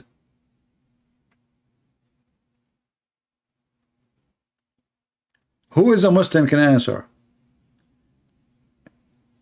It is on us to collect the Quran. Who is talking and who is us? And did Allah collect the Quran? So do you see how the Quran failed its own promise? How you Muslim, you claim that the Quran is protected, and then the Quran is a promise to be collected by Allah, not by you.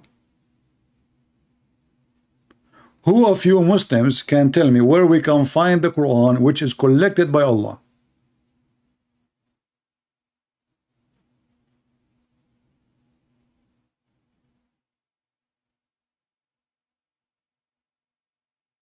Any Muhammadan?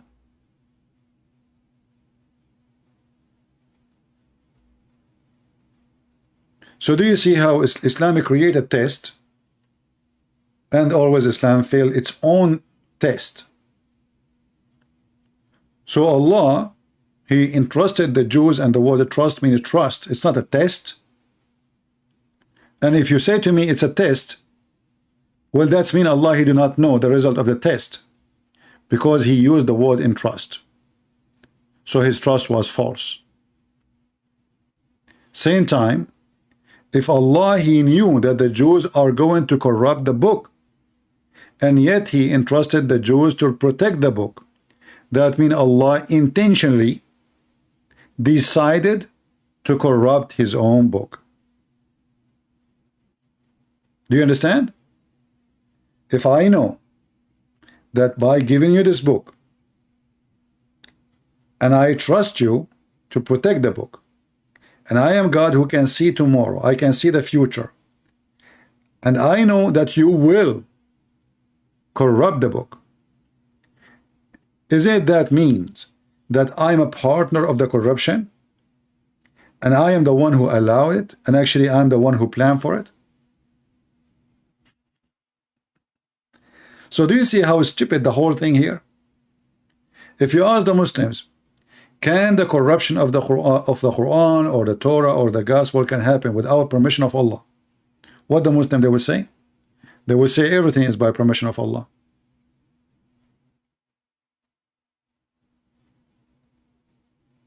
Everything.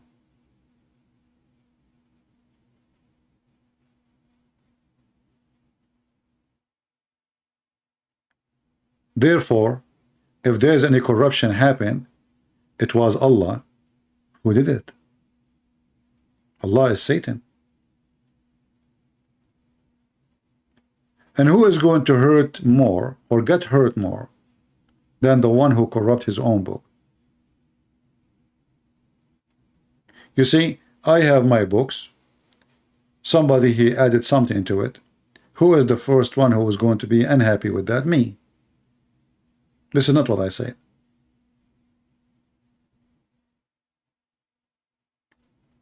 And if I give a book and I convince people that this is a book of God, and then I allow people to play with my book, and I am God, now I am misleading generations by allowing it to happen. Why? Because those people, whoever come after those people who corrupted the book, well, they believe. They are victims. They believe in the corrupted book, but for them it's not corrupted. Additional to that, why the Christians, when they come after the Jews and the disciple of Jesus, did not say that the Torah is corrupted? Why they accept it? Why the Christianity now they accept it? The story is very simple. Muhammad, he could not find any proof of himself.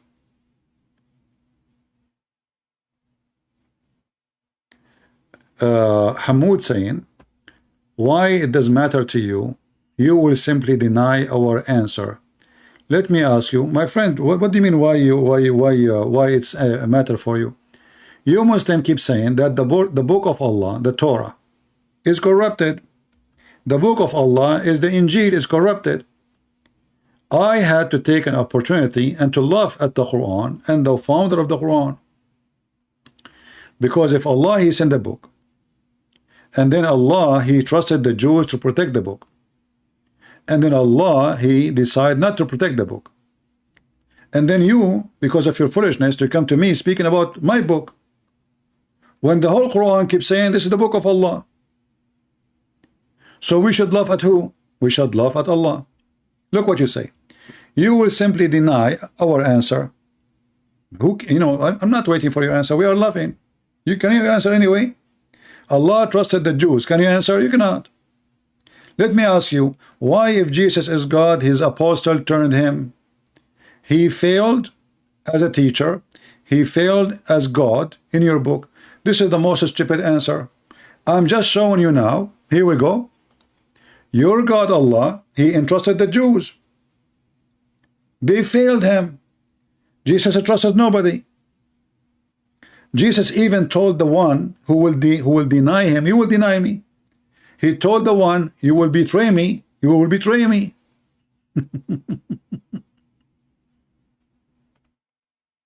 Your God, he trusted, and then they gave him a finger. Jesus told the guy who is going to betray him, you will betray me. It wasn't a surprise. Christian, is that correct?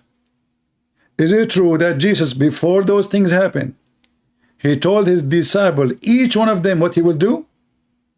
Each one of them.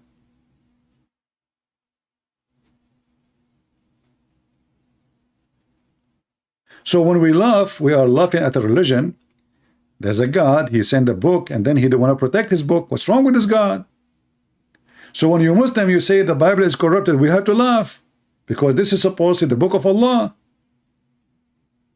Your God is mentally ill. He sent the book and he decided to let the book go. Why? And not only that, if the Torah was corrupted, how many years Allah, he waited to send somebody to tell us? Was your God Allah taking a nap? The Christian, the Muslim, they say that the one who corrupted the Bible is Paul. Wonderful. So Allah, he waited 600 years. And then even when Muhammad, he said, not a single time he mentioned Paul. Actually, the opposite. If you go to chapter 36, it says that there's 3 messengers that went to the city of Antioch, and those are the messengers of Jesus.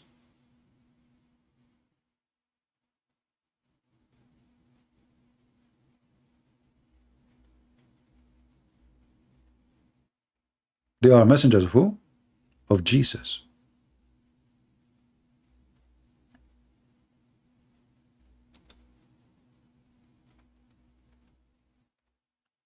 Allah He sent, the verse is so clear. Allah He sendeth 2 messengers first. And they rejected both of them, and they accused them to be liars. Then Allah He strengthened them with the 3rd messenger. If we go and read Ibn Kathir or many Islamic books, we will find that the 3rd messenger is Paul. Is Paul.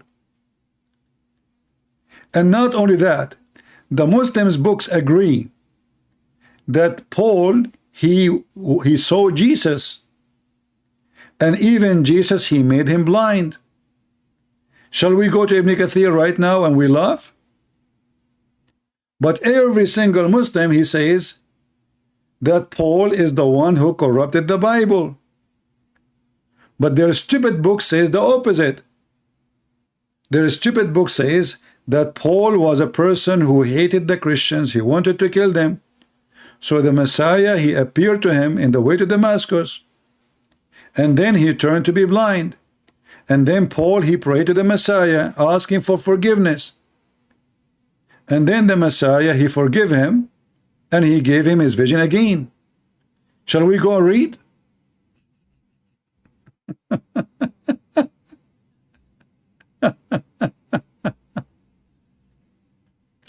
Let us go to the English version of Ibn Kathir, which is not the same as the Arabic one. Chapter 36, verse number 14. And the Muslim, they will say, CP, this is the hadith, the narration of the story is da'if. The Mimi Hijab, it's fabricated. You remember Mimi Hijab when he spoke to me? He started reading this one, I was reading a different book. I said, you eat it. I'm quoting a different book now.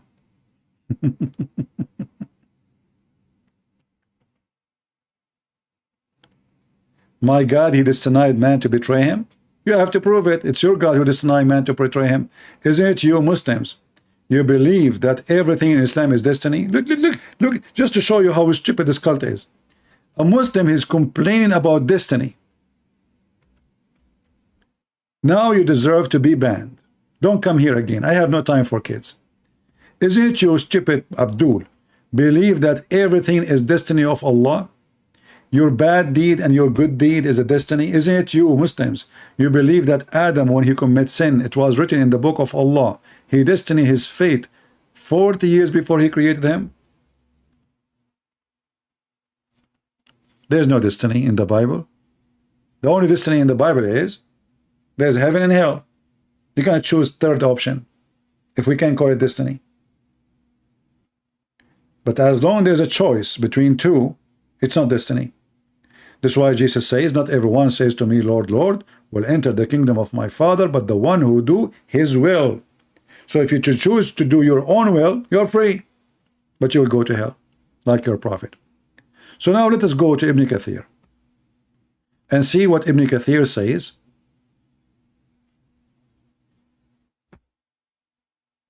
about this verse. Let us close those ones. Chapter 14, sorry, chapter 36, verse number 14.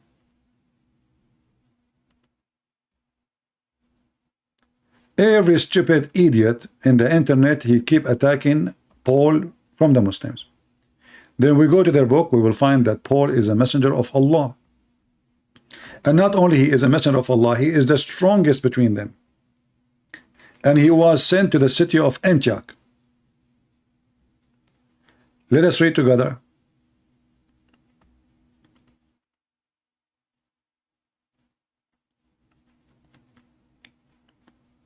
Where is the third one? Read with me carefully.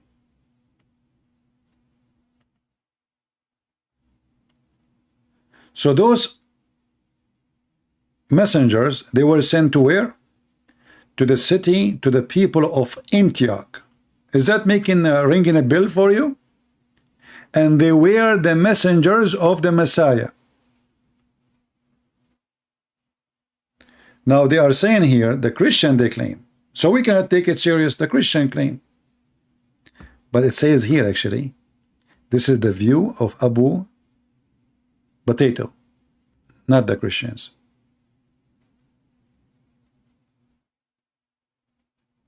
So he agree. This was his view. And then we continue. Let us try to find who are they, those three. Read carefully.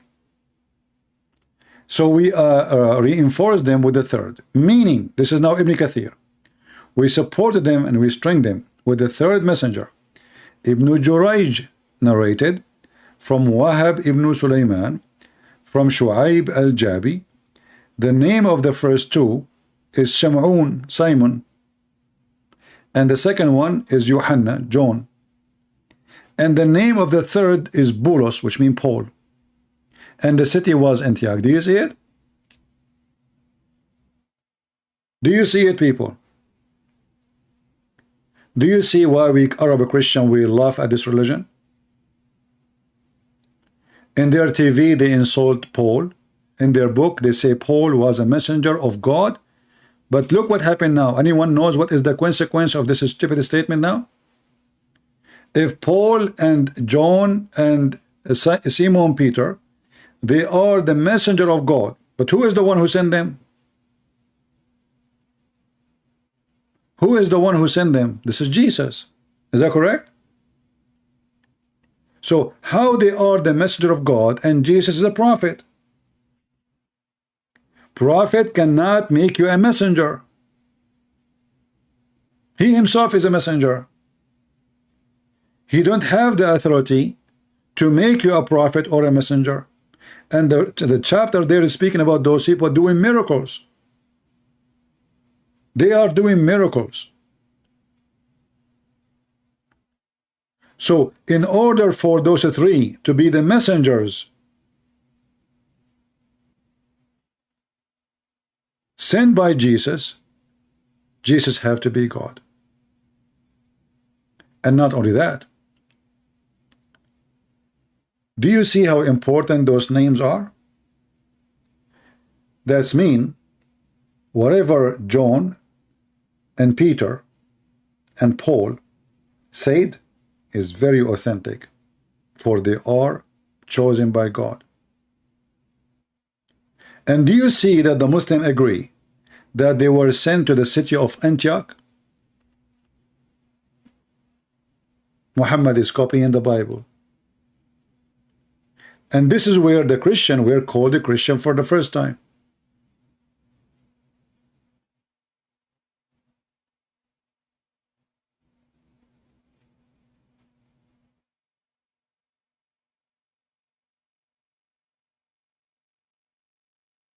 Well, the Muslim, when they say that preserve, it's mean word by word.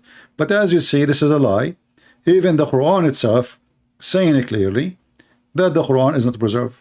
The Quran itself saying that. How is that? Here we go. Read and laugh. Chapter 2, verse 106 says that Allah make the Muslim forget the Quran. And Allah will make the Muslim forget the Quran so he can send a better Quran or similar Quran.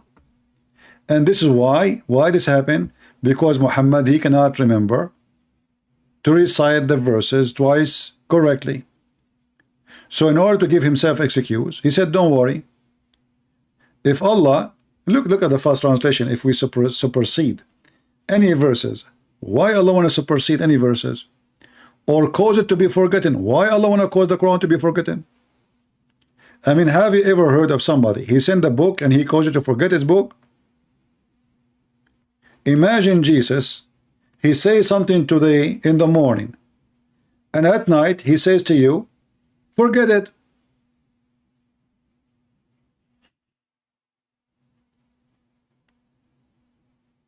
Can you believe it? And not only that, he asks you to forget it, and he says to you, I'm going to make something similar for you. Have you ever heard of a stupid thing like this? So you have a house from 3 bedroom. Allah, he will burn it for you. And Allah will say to you, I will build something similar. So why you destroy the first house if the second house would be the same? And there's more garbage in this verse. This verse, by the way, is a priceless. And for very one word is a priceless. Do you see the word better?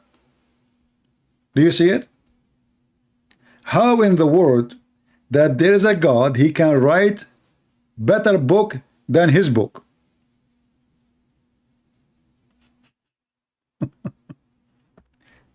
Do you understand what I'm trying to say to you? Supposedly Allah is God, and the one is talking is Allah. Okay, wonderful. How in the world Allah is going to write a book better than his book?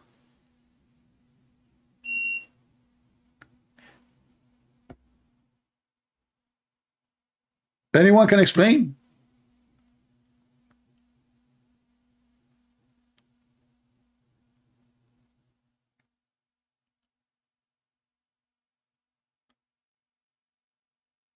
The word better mean that Allah, he admit that his Quran is worse and there is better.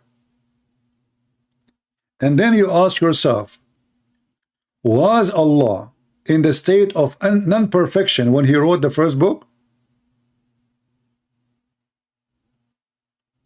Do you understand what I'm saying?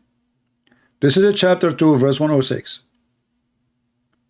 If there is better, Allah is the one who's talking. This is the, and you see, this is why when the Muslims say the Quran is preserved, I like that, because then we can laugh more. The Muslim, they cannot say this is wrong, somebody added. No, it's preserved. I love it. But this is alone to prove to me that this is cannot be from God. Can Allah speak better than Allah? Can Allah write better than Allah?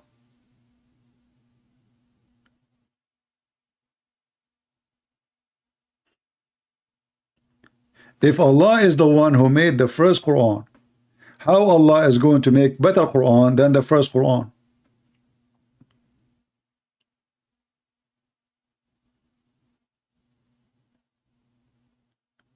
This is why we say Islam is laughable. This cannot be God speaking. This is stupid.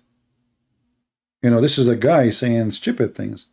You see, I can say to you, I will write a better book than my previous book, which means I will give it more effort, I will study harder, I will research more, try to give more reference. It can happen because a human being can improve himself, and you know, he gets smarter, or more education, or more skills in writing. But we are talking about the perfect God.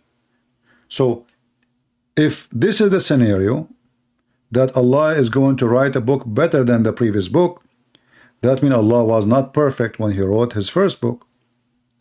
And he is not going to write a perfect book tomorrow too. Why? Because it is just better. Not the best. Better is a word you use to elevate one upon the other one. Is that correct? That means the first Quran was not equal to the better Quran. Then how in the world Allah he wrote a Quran which is not good?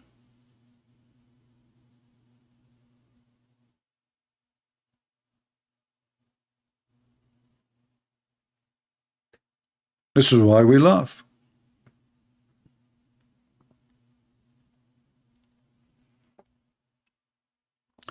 Can you show proof for only one God? Why only one? Big Shama, my friend, I don't care really if the God is 1 or 2 or 5 or 7. That is not really will make any difference. Show you a proof about what? If there is somebody believe in 7 gods, 10 gods, 20 gods, and they all exist, then he's right and you are wrong. So when people like, you know, Muslims, they focus too much about the number, like one God. We believe in one God, and he think when he says such a word, like he is a supreme, he is strong in the position. For me, it is laughable. because it doesn't matter really if it's 1 or 2 or 3 or 5 or 7 or whatever. If they are exist, they are exist. Can I change the number? Guys, do you understand what I'm saying? We don't accept God because he's 1. What if he's 7? What if there's a million God? We don't have a choice to, they are God. The question is, are they true or not? And I think our friend here is a Hindu. So this is not the challenge for any one of us. Because who care about the number? Numbers doesn't make you better, less or more. God have a qualification. And his first qualification is his ability. So if you can bring me a million God, and they can create universe like this, and they can create humans and animals and trees, well, they are God then.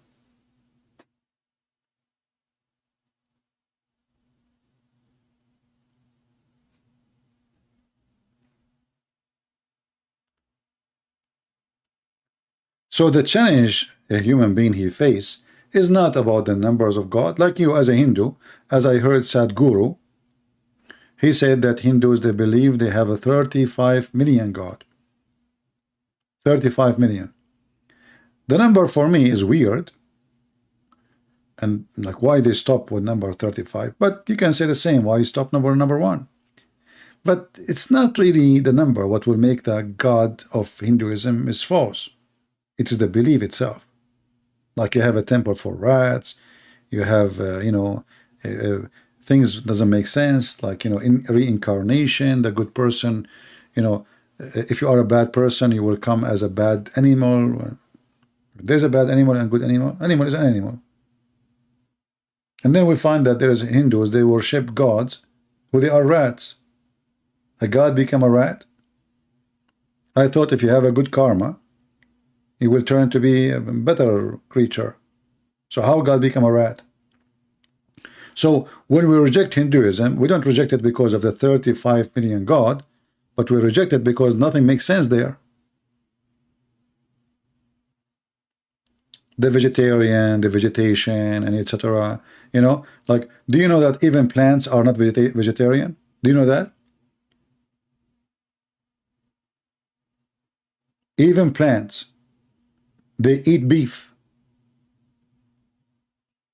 If you don't believe me, get some meat and bury it under your tomato, and you will see how the tomato will go crazy. How the plant will flourish. So Hinduism is a philosophy. It's not really anything except philosophy, and philosophy with no logic.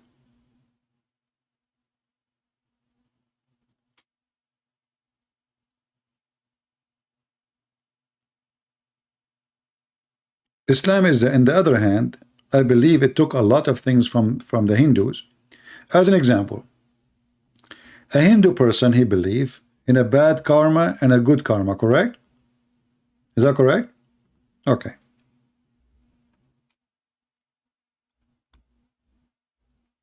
If a person he have a bad karma in life, karma mean action.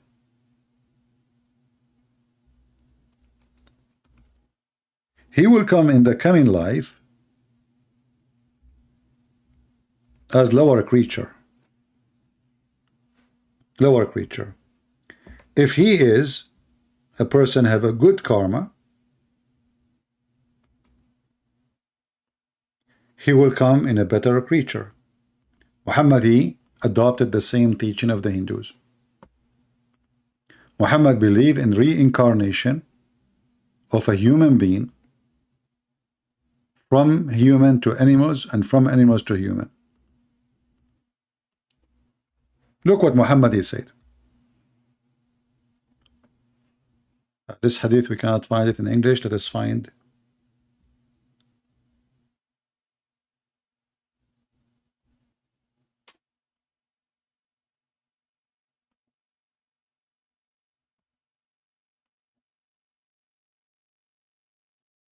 Let's try to find it in different form. According to Muhammad, let's see.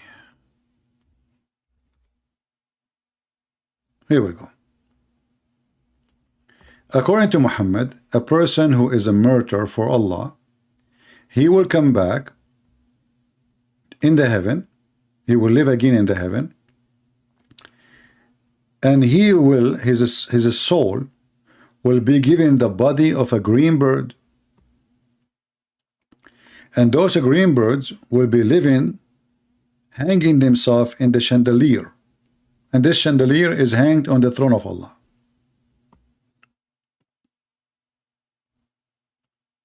Do you see it? So here you ask yourself, who is the Hindu? The Hindu or Muhammad?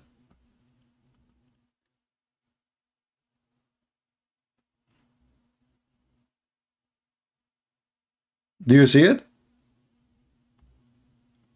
Those who they are killed, they are murdered for the sake of Allah.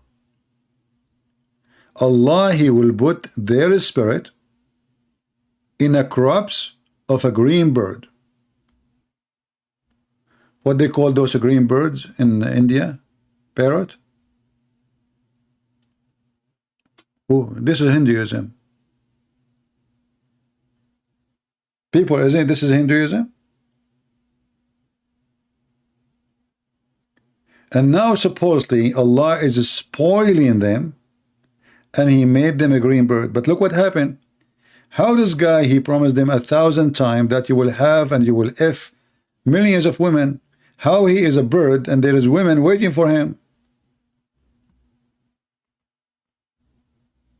Do you see the stupidity?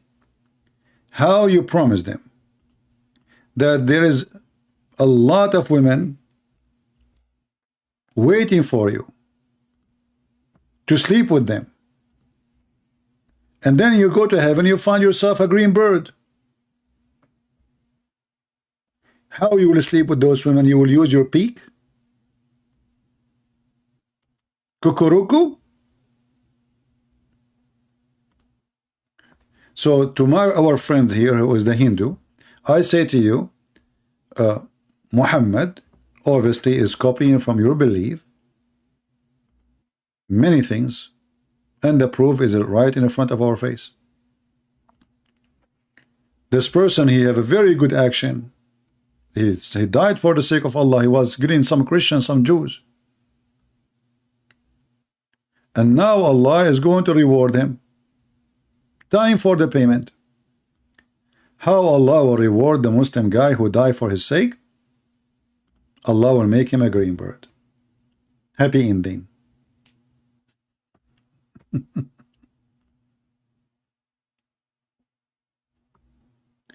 And the funny, it says a green bird, maybe a chicken, not necessarily this.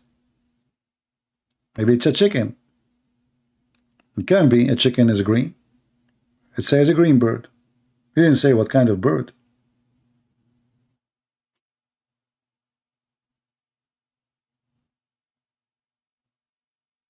And what this guy will be hanging under the throne of Allah, he will say takbir, takbir, takbir, hummus, shish kebab, sallallahu alayhi wa sallam.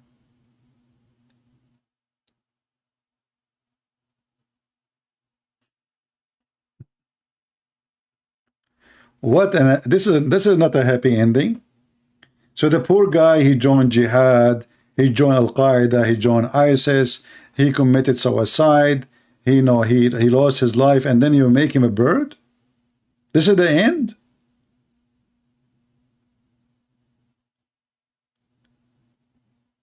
And your wife a guy from Hamas, he died fighting the Jews. He is going to be a bird? So his wife on earth, she is saying, man, my husband now is a green bird. Can you talk to me, honey? Hello, honey. Hey, honey, talk to me. Hello, honey.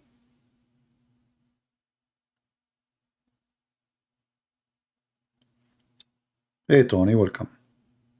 By the way, if you say hello and I did not answer you, I'm not ignoring you, but you know we have a topic. And as you see, it's very important, the bird. This is the happy ending. You will become a, you know, why Muhammad did not say he will become a dog? I mean, what difference is going to make? It's an animal anyway.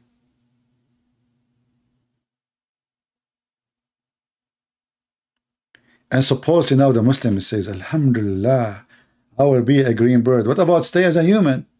Which one is better?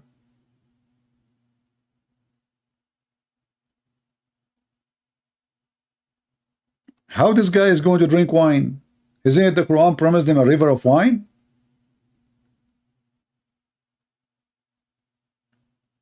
A green bird drinking wine in a cup. Isn't the Quran promising to drink in a cup?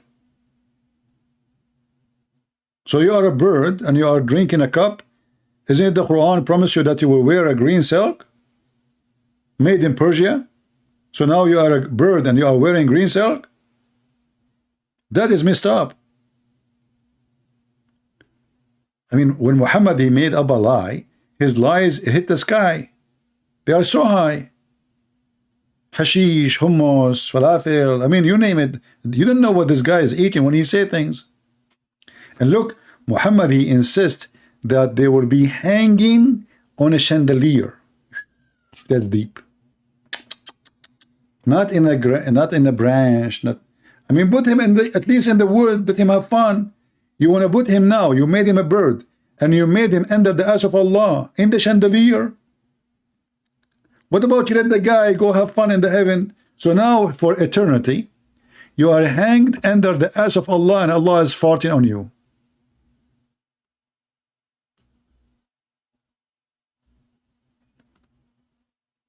Let him go, let him have fun. Now he is a bird. Maybe he will find a spouse, a bird like him, female bird. You know, they are like flirting now. Like, do you like me? Do you? Do you? Do you love me? Do you? Do you? Do you hate me?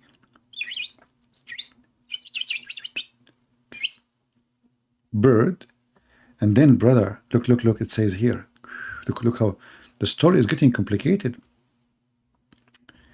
Here. It says in the crops of a green bird. It's not you will be a green bird. You wish. He is using a crops of birds who they are already exist. And he insert your soul inside them. This remind me of hot dog. I told this story before. You know, first time I came to the state, I went to a church, and the guy in the church, very nice people, you know, very friendly. One guy in the church, he wanted to take me around to show me the town. So he said, do you like to eat? It was like noontime almost. I said, yeah, sure, you know, I was hungry. He said, let us eat hot dogs. And I was saying to myself, what he said? Did he say really hot dogs? And I was looking at him, I mean, do this guy really eat dogs? You know? And then I start saying to him, you know what? I'm not really hungry. I will eat later. It's okay. Let us go around and, you know, I will go home soon. You know? He said, what happened a second ago? You said you want to eat, you know? He don't know. I was shocked, you know. He just told me when I eat dogs. I don't want to eat head dogs. I don't want to eat cold cats. I want to eat a green bird. It took me some time to find out that it's hot dogs. I mean, it's very weird. Why you call it hot dogs?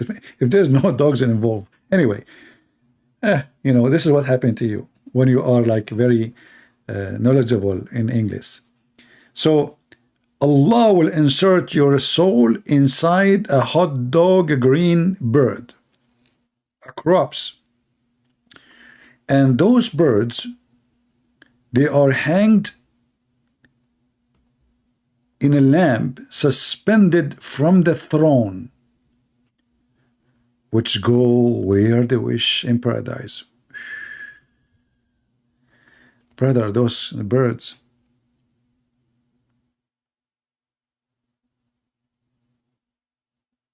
they do not need to fly. the chandelier will fly.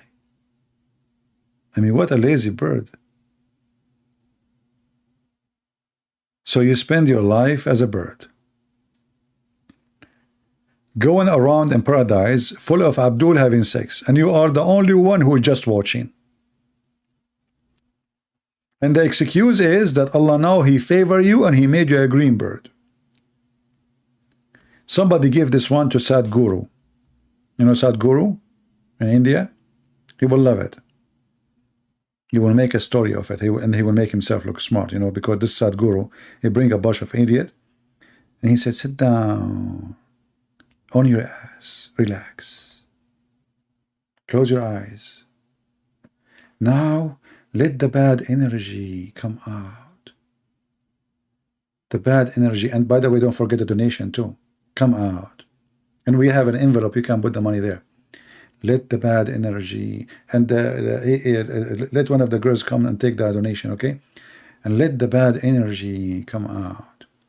And please don't close your eyes when the donation collection is coming, you know, open your eyes to give the money.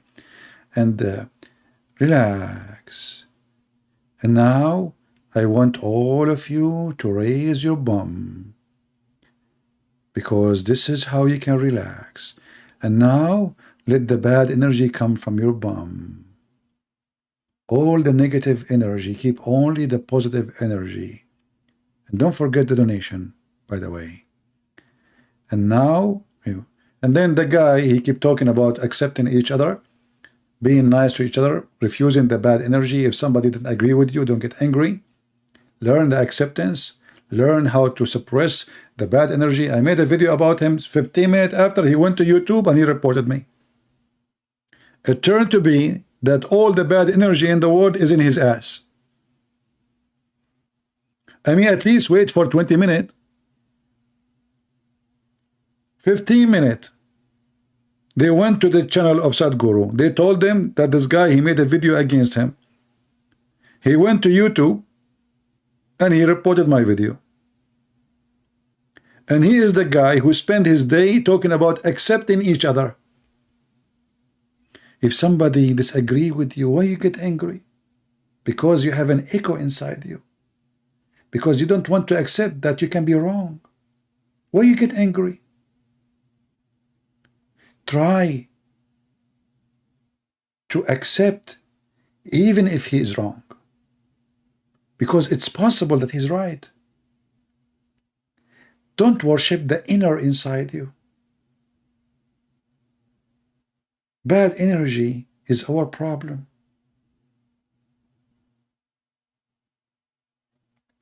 This is why the Lord, he says, be aware of false teachers. From their fruits you shall know them. Correct?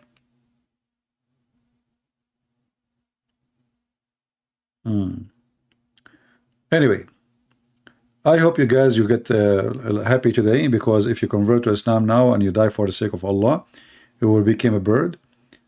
And look at not only this, look at this conversation here. Here it says that the Lord looked down at them. Allah, he looked down at those murderers who became bird now. And he said to them, whether they desire anything, they say, look at this, look. They reply, what they could wish when they can go anywhere they like in paradise. If. It looked like only those birds can go, the rest are not. And then he does that with them 3 times. Allah, he repeat the same question 3 times. Look, this is Sadhguru. Sadhguru, he say, what do you like me to do for you? You say, well, what more we want than going everywhere in the paradise? Sadhguru, he is not convinced with the answer. He asks you the same question again. What do you like me to do to you?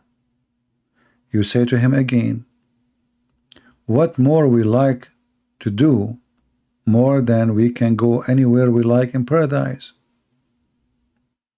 He is not convinced. And always all the questions and answers in Islam have to repeat it 3 times.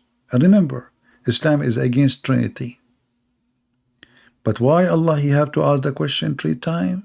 Allah knows best. So Allah, the 3rd time he asked them the same question. And then when they see that they will not be left alone, like what the heck? Sadhguru is losing his patient. Allah became annoying. Allah keep asking the same question. It's like a radio station.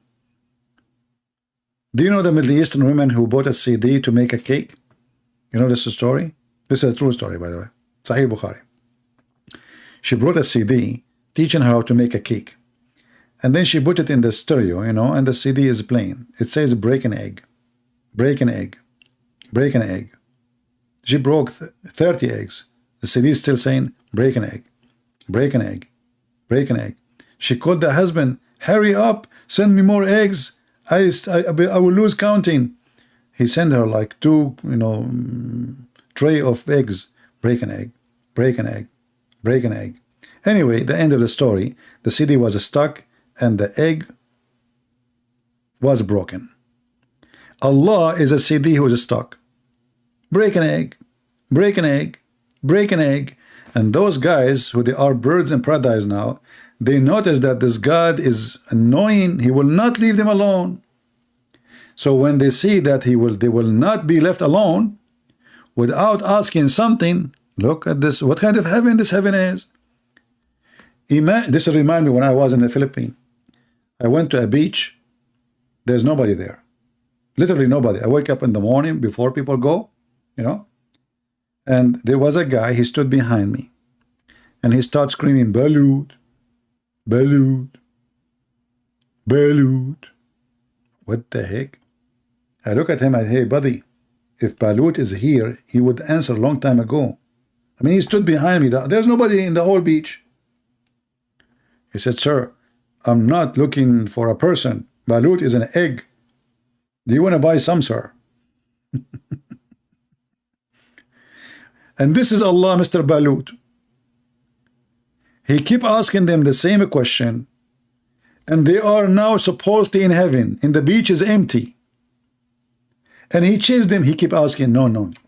Tell me, you know, what do you like? What do you like? And Allah, like, come on, Allah, we don't want anything. Just leave us alone, man. But they notice that Allah will not leave them alone. It's like a scam coming to your door. He keep knocking. And then they tell their Lord that they wish him to return their spirit to their body so they will maybe be killed in his path once again. Look at this wish.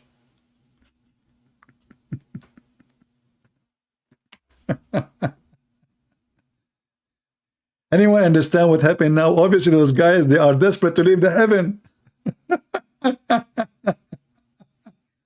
maybe the Muslim, they see it like, yeah, they want to die for the sake of Allah. No, don't you see it says he will not stop until he will not leave them alone? So those Abdul, they are asking Allah, for the sake of Allah, can you give us our body back and throw us in earth again? We don't want your heaven, you idiot. We are willing to die again. Just give us our body and leave us alone.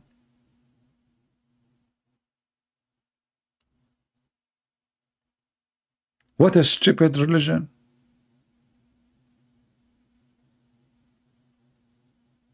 Like already you died once, and now you are in heaven, and now you are desperate to leave the heaven. You want, just give me my body. It's okay. You know, I don't want anything from you. Just please give me my body and throw me back. I want to die for you. Don't worry. I want to do jihad for your sake. What kind of comedy is? And who is the stupid fool want to believe in it? Mr. Bird. If you want to know how Osama bin Laden now look like, take a look. Should he look like Osama, to be honest with you? I don't know, somehow. I'm not sure, really. I mean, the mouth, I don't know. He looked a little bit different. There is some. I'm really confused. Maybe it's Osama. I don't know. Oh, this guy, he's not a green. Why green, by the way? I mean, there's a million color in the world. This guy, he's stuck with. Look at this. How beautiful this guy. Why not the red? Oh, look at this guy. What he's doing? What the heck? What he's holding in his hand? Yellow, yellow. You know, the yellow is a special color for the Shia. Anyone knows what is special about it? Who remember? Let us see if you guys remember. Why the yellow color is special for the Shia? Anyone knows? Okay. If you, according to the Shia, if you wear a black shoes, your private part, your penis, will never function. If you wear a yellow shoes, your private part will be like boing, boing, boing.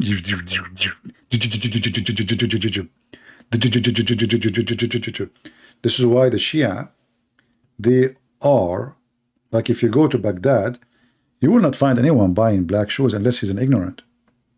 They are the cheapest. But in the same time, who in the world want to wear yellow shoes?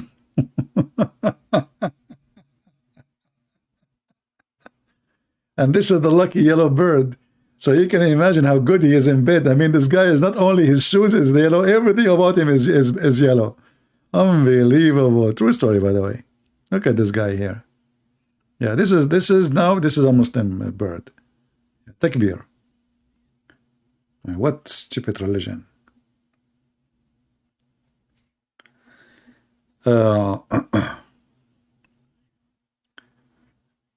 Yeah, black shoes, they will make you weak in bed, you know.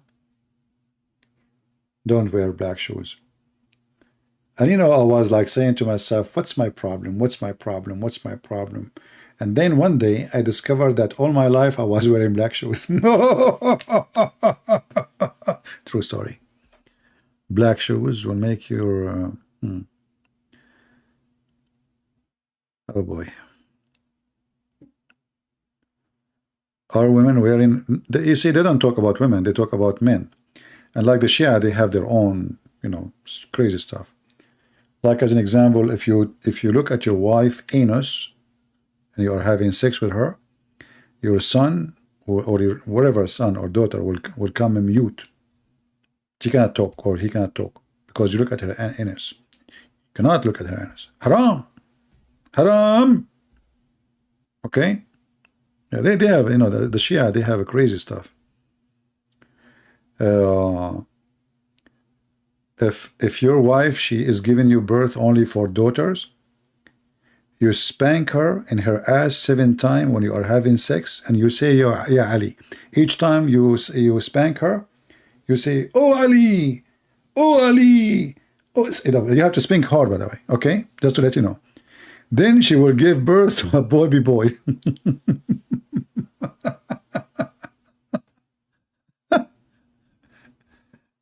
But you remember Muhammad, he said that the one have orgasm first, the baby will be like resemble the. So just according to Muhammad, the Sunni, if you have orgasm first, the baby will be a boy like you if you're a man, or will be a girl like you if you are a female. Just have orgasm first. Yeah, but this is like the spanking is a good one, you know, like your wife. Don't practice it tonight with your wife, okay? Otherwise, you will have boys for the coming 10 children you will have, they will be all boys. Spanking method. Unbelievable. Crazy, you know, crazy religion. Yeah, actually, like the Shia, they have way more stupid stories than the Sunni. But the Sunni are no different. You know, I mean, they have their own fiction. But the Shia, they fly too much. I mean, they are really, really too much high. Like, you know, Ali, he was in China, and he was in Europe, and he was in Damascus, and he was in Mecca in the same time. Brother. And Al-Hassan, he speaks 70 million language. Brother. 70 million. Just only 70 million language. Hey, okay, what you can do about it? If I want to make just a special program about the Shia, you will die laughing.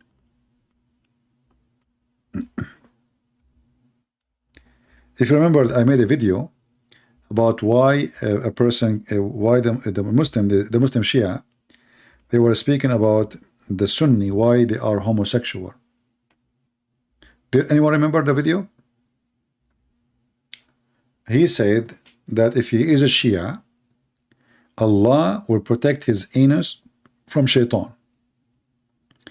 But if he is a Sunni, the baby, when he is born, shaitan, he put his finger in his anus. And that will make him, which means will make every Muslim Sunni a homosexual. This is the the logic and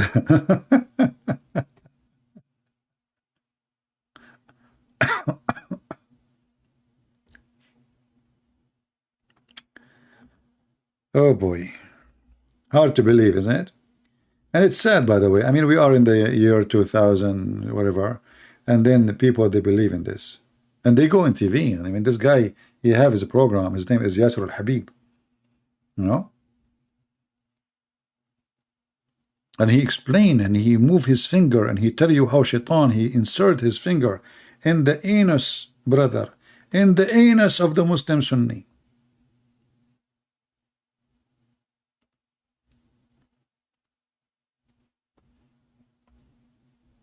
Thank God I am not a Sunni. And you know, like one of the questions somebody asked me before, he said, what if somebody later he converted to be a Shia? He's already now, shaitan, he put his finger in his anus. Can that be fixed? You know, what if somebody one day, after, let's say, he become adult or something, he become a Shia? And then the sheikh is saying that when you are a child, shaitan, he insert his finger in your anus, and thus you will become a homosexual. Okay, what if this guy, when he grow up, he become a Sunni? Is Allah going to reverse what happened all this time? Oh boy.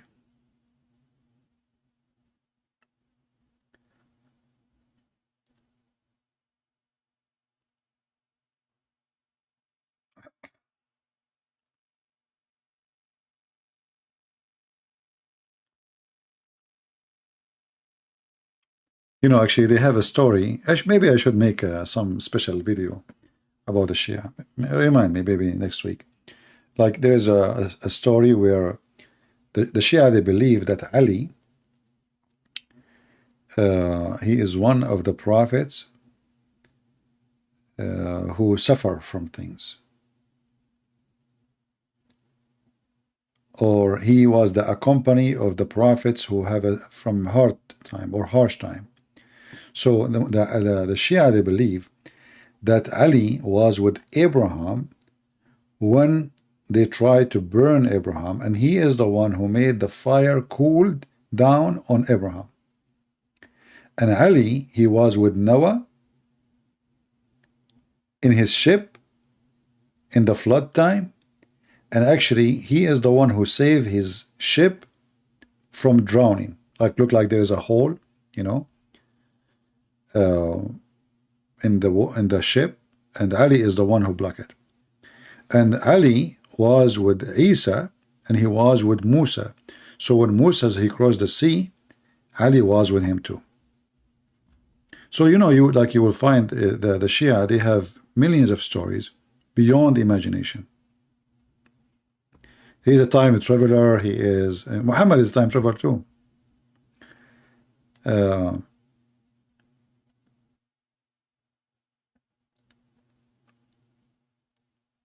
I'm just trying to remember like some stories. Oh, hold on. There's a verse in the Quran where Allah, he speak about a mosquito. A mosquito.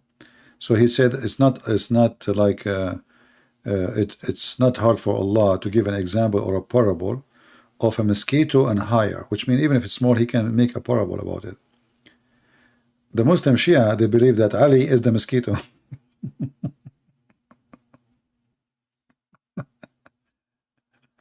And what is above it is the messenger of Allah. So Ali was a mosquito carrying the Prophet of Allah before they become human. There is endless, crazy stories.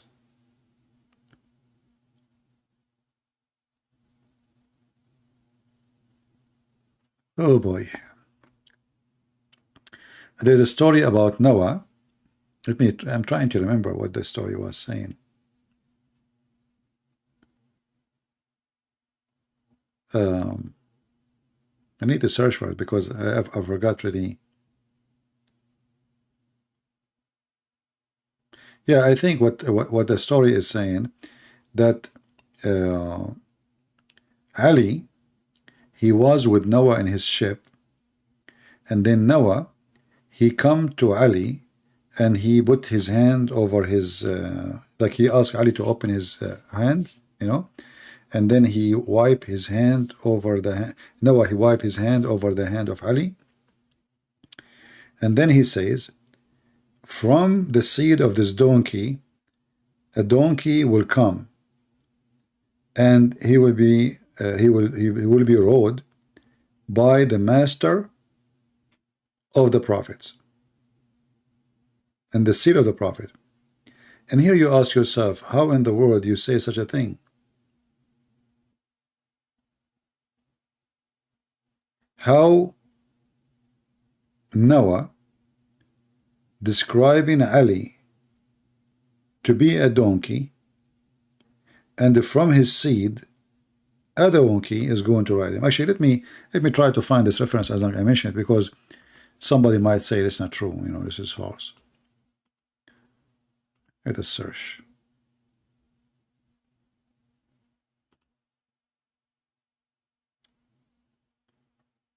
Okay, let's see. Yeah, there we go, we found it. And I will give you the link, so in case they say this is not true. This is the book of Al-Kafi. Al-Kafi is the same as Al-Bukhari. Let's take a note. This is equal to Al-Bukhari for the Shia. So if you go here down, it says,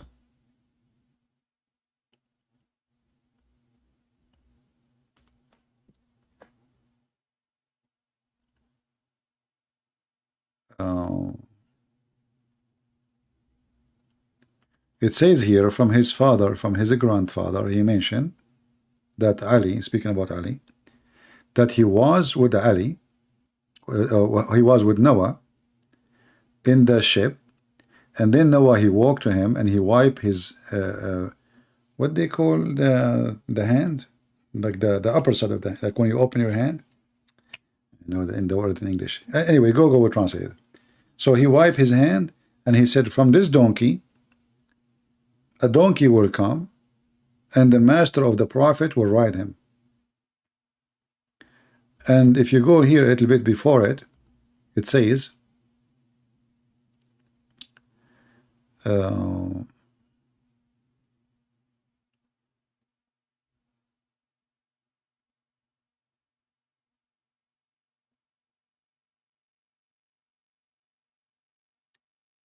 the first ones of the animals who died, it was Ufayr. You remember the Ya'fur, the donkey of the prophet who speak, and Muhammad, he spoke to him, and he died right away when the prophet of Allah, he died. And then he like what happened when he heard that the prophet, he died, the donkey, he broke his rope. He was so angry, and then he went to an empty well and he threw himself inside the well. And by the way, this is a Shia, this is Sunni story too. He threw himself, this is a story exists in Ibn Kathir. He threw himself inside the well and he commit suicide, and this is where he died, and this is the well become his grave. Let me use Google translation to end the drama. So here it says that Noah, let's see where it says Noah.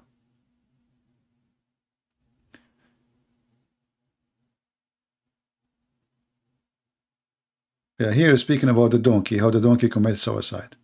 His name is Afir. Here they call him Afir. The Muslim Sunni, they call him Ya'fur. So this donkey, he threw himself in the well of dry water. There's no water in it. He commits suicide when he heard the news that Muhammad, he died. And here the story is, the translation is coming wrong. So Noah, he came to Ali and he said, from this donkey, from his seed, a donkey will come and will ride him, the master of all the prophets. You see, out of his lions, of this donkey, come a donkey that the master of the prophets and their seed rides. All right. And then he says, praise to Allah who made me that donkey.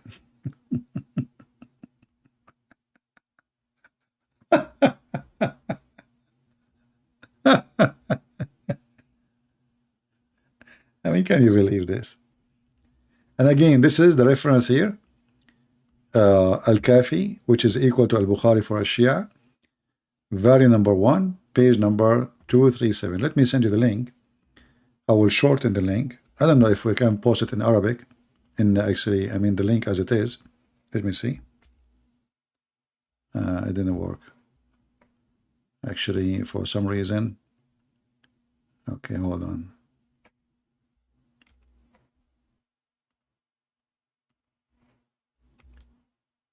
Oh, it doesn't go. It says very long because there's Arabic font. Let's see. Link shorten. Link.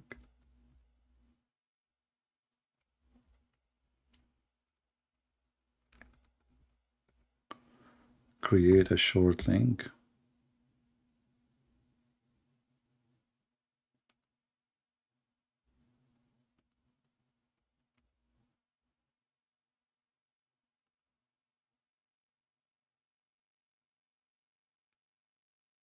Okay, now we post it for you. And let me know if it works.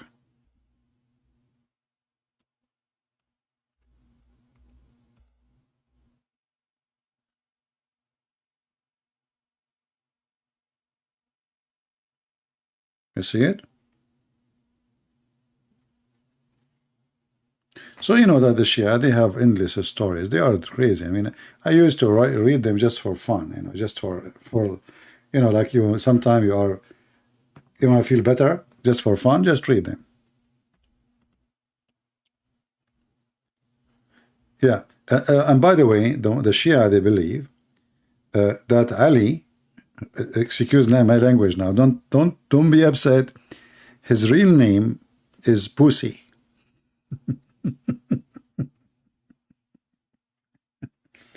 And his name is in the Injil is Elijah. Elijah is Ali. In the Torah is Bariah. In India, his name is Kabur. In Rome, for the Roman, his name is Batrisa. For the Persian, his name is Jubair. For the Turkish, his name is Tapir. For the black people, his name is Haytar. And for the priest, they call him Pussy. Excuse my language. I mean, that is something, isn't it? That is something. And now for sure they will say to you it's a lie. So we better find the reference before they eat us alive. Let us see if I can find the reference. Hold on.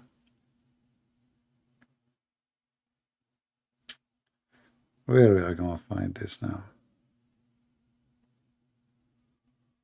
Here we go. Okay, let us close this one. And we take this one.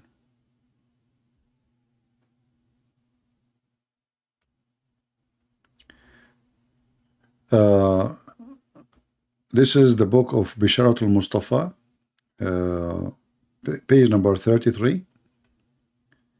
and we zoom out.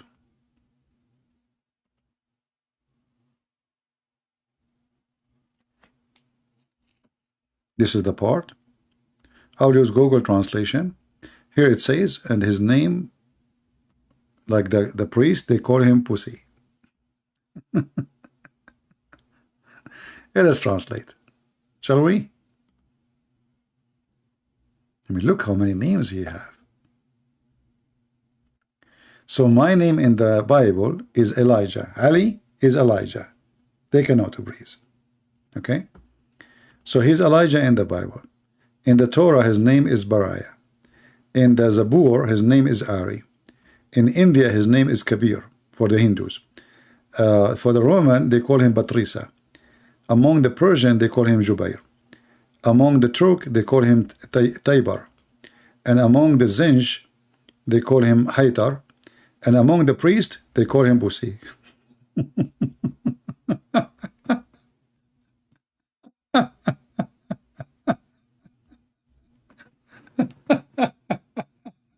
No comment.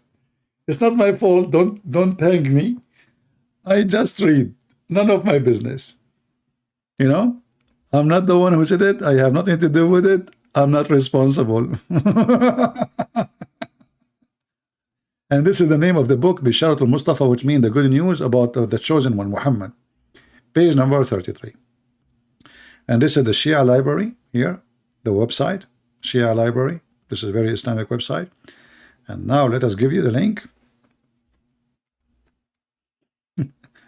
Well, the English translation is funny how the word Busi is coming, you know, like Busi, you know. Oh boy. I mean, I'm telling you, this religion is really crazy. I mean, the more you study it, the more you go nuts, you go crazy, literally. I mean, this beyond stupidity. And then you ask yourself, like, even those people even they read what is written in their books? Do they really read? So let me pause for you the link. Who won the link? This link is a priceless. You have to pay for it. Now I got you from your hands, all of you. You have to pay for this page. You like it or not, I got you. So his name is Elijah. I mean, they worship him, man. This Ali, he is their God. By the way, if you go to Iraq or to Iran and you laugh at Ali, as we are doing now, you will be dead in 2 seconds. Never do that there. I'm serious. Never, never, ever. They will kill you immediately. Yeah, let us make an auction. Who want to pay more to get this link? You know, halal link. Here we go. This is the link. You can open it and you can save it in your, yeah. So the priest, and the funny is, the one who called him the what word is the priest. Look like the priest, they choose the correct word for him. And then among the Abyssinians, Batrik, look, this guy, he have multi names. Man. How many people watch your debate live when you debate Sheikh Uthman? This guy would never dare to debate me. How he would debate me? He's a coward, he's potato.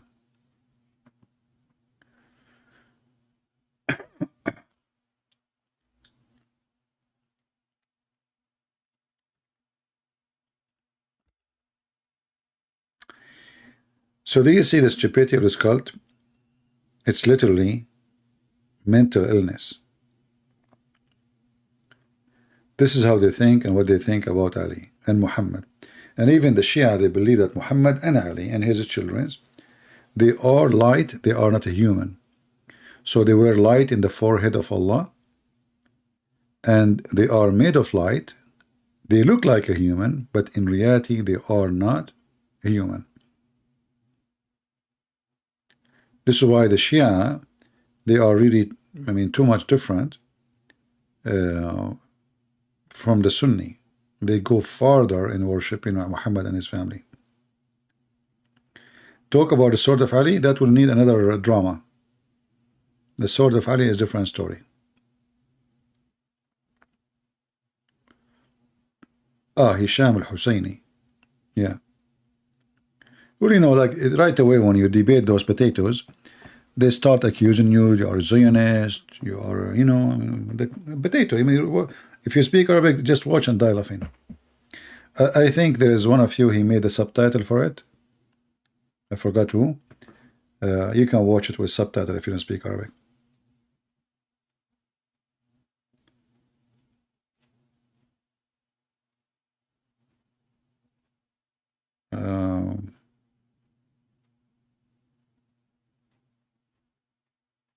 Yeah, I mean, if this Uthman, he could not even handle good logic, and we cannot compare what I know about Islam and what good logic know. How he can handle me. That's why they are intimidated. They were not dare even to speak to me. They knew. But even a kid, he was able to make him hummus. Let me see if I can find the reference about the yellow shoes. Who want to see the yellow shoes? And the black shoes. Let us see.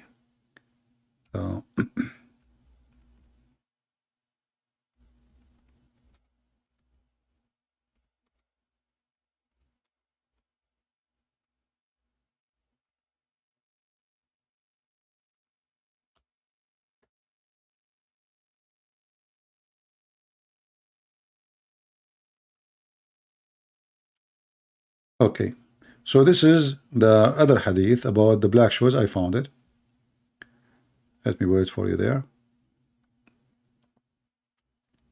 So this is the book. It's called Wasa'il al-Shia, volume number 5, page number 67. Hadith number 38, or story, issue number 38. It's hated to wear black. It's not haram. It is not likable. It's not right to wear a black shoe. Why? It says here, from, you know, all the way to Ali. It says, he said to him, he looked at one of his companion, and he saw him wearing a black shoe. So he said to him, what's up with you and with this black shoe? Don't you know that a black shoe will make you lose your vision and will make your penis loose? And it's more expensive than other shoes? And nobody, he wear it and he thought of himself highly. All right? And this is the same hadith here, you know. So, according to the story here, if you wear a black shoe, you will lose your vision and you will lose your penis. Let us use Google translation, shall we? Guys, you like it, don't you? When I'm going to go? Today, I said to myself, I'm going to make a short video. I think I need to buy an alarm and put it here in front of me, like 45 minutes and done. So this is the reference, Wasa'il al-Shia, part number 5, volume number 5, page number 67. And here it says, when he was walking with his companion, he said to him, he saw him, he looked at him, and his companion was wearing black shoes. So he said to him, what's up with you and this black shoe? The translation is not too much accurate. He said to him, don't you know that it harm the eyesight and relax the penis?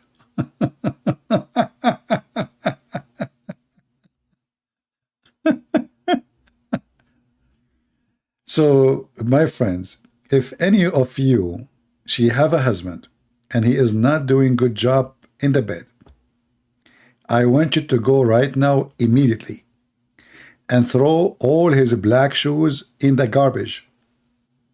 He woke up in the morning, he will not find one of them because now we knew the problem. Your husband is fine. He is just suffering the consequence and the symptoms and the side effect of wearing black shoes. And I'm sure now that we solve a lot of problems.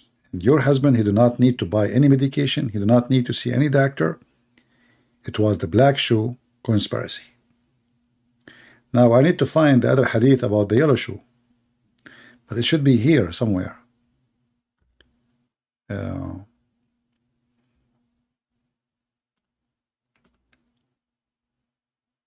Where is the yellow shoe?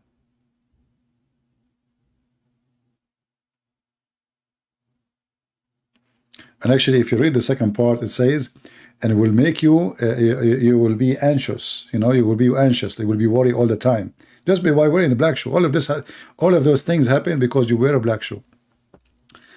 Let me see page number 66.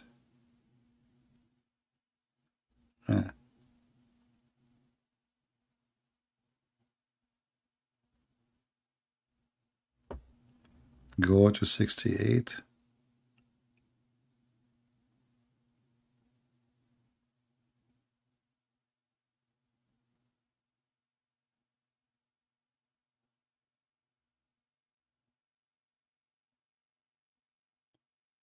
Yeah, this one repeating the same thing. I'm just trying to find where we can find the yellow shoes here. Ah, here we go.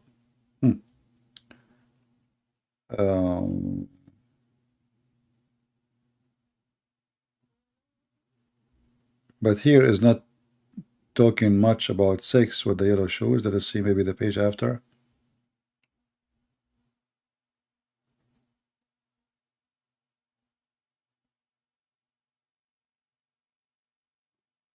Here it says, if you wear yellow shoes, you will be happy until you ruin it. All those pages about yellow shoes.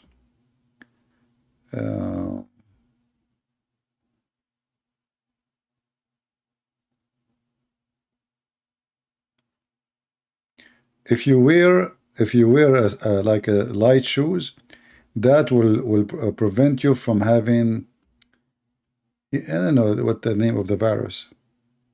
You know, it's a virus, you know, destroy your lung. I forgot the name in English. Maybe somebody can help. Actually, we can use a Google translation. Hold on.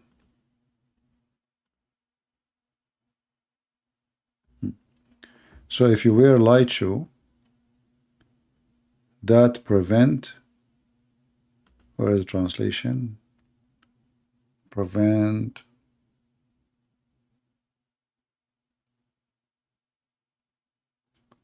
from tuberculosis. Is that the name of the disease? I don't know. This is what Google is saying. Let us go to the other page about the yellow shoes. See what shoes can do? All those shoes can, I mean, shoes can do a lot of things. So here he says, if you wear shoes, wearing slippers is safe from leprosy.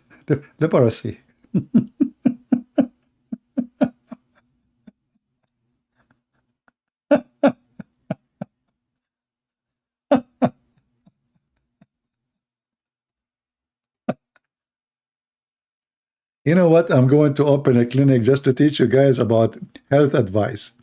You know, so if you wear a slipper, you know, if you're addicted to wear a slipper, that will make you safe from leprosy. I mean, I wish you can speak Arabic. You would die laughing. I mean, the translation here is really horrible. Let's see. Where is the yellow? This is here is just about wearing a slipper. So if you wear a slipper too, it's going to make a strength in the sight. Your vision will be strong. See? How many of you are wearing glasses? You do not need the glasses. Just you need to wear slippers. Take my advice. Try it. It will be fine.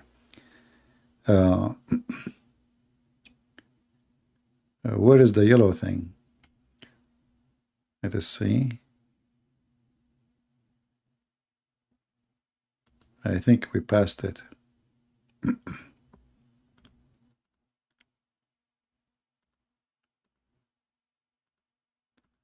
We have to go to the Arabic page. And let us see if we go to page number 75.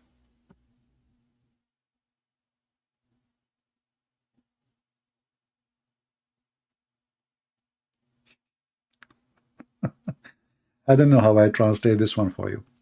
So here is advising them not to wear one pair of shoes. So like you have to wear 2 shoes, each one of them from different pair. Why? If you do that, Shaitan, he cannot really get hold of you. So like you buy two shoes and you wear one shoe, one from the other shoe and one from the other shoe. This way, Shaitan, he cannot get hold of you. Let's see here.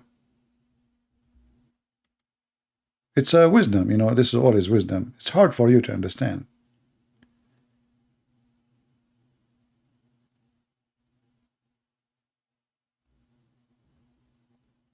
How you can understand? You aren't smart.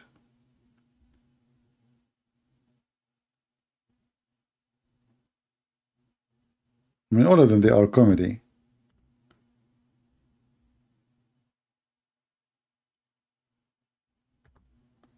Maybe we are done with shoes here. Let me search, because that's endless. That's mean I have to search all over. Let us see if we can find.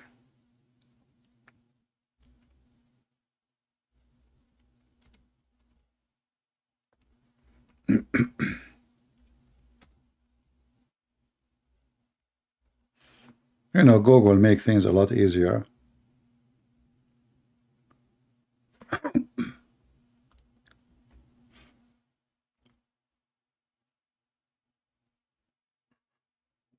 I'm getting sleepy. All right. Sorry.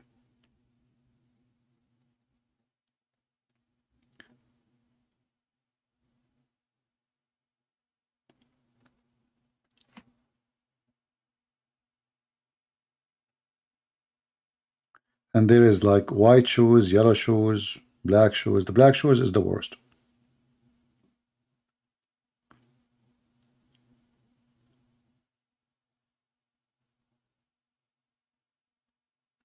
And if you wear yellow shoes, you will never lose money and you will never lose a child.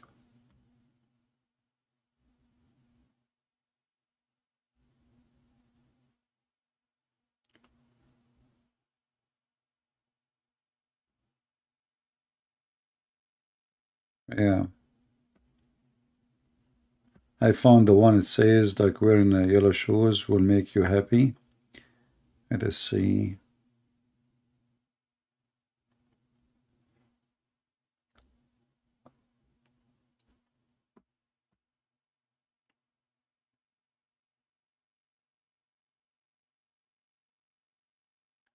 You see here, this one here, it says that the yellow shoes,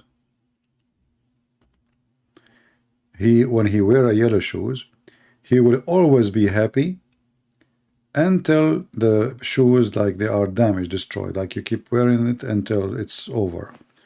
And all the time, I promise you, you will be happy. Try it. You know what? I think that, like, imagine if you are trying to invest in the stock market. How you can guarantee that the stock you are buying, they will never lose? Wear the yellow shoes. As long as the yellow shoes mean you will ever be happy, that means you will not lose. So it says here, the one who wear yellow shoes, he will still happy until he wear them out.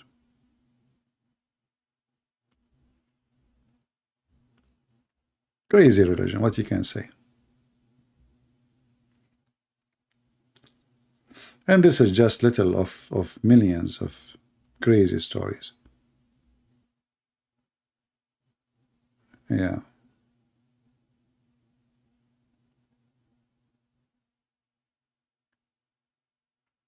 Let us see.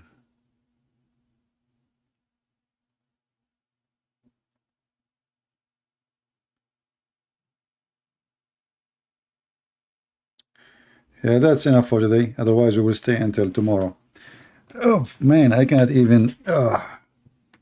it hurt to sit in this chair for many hours.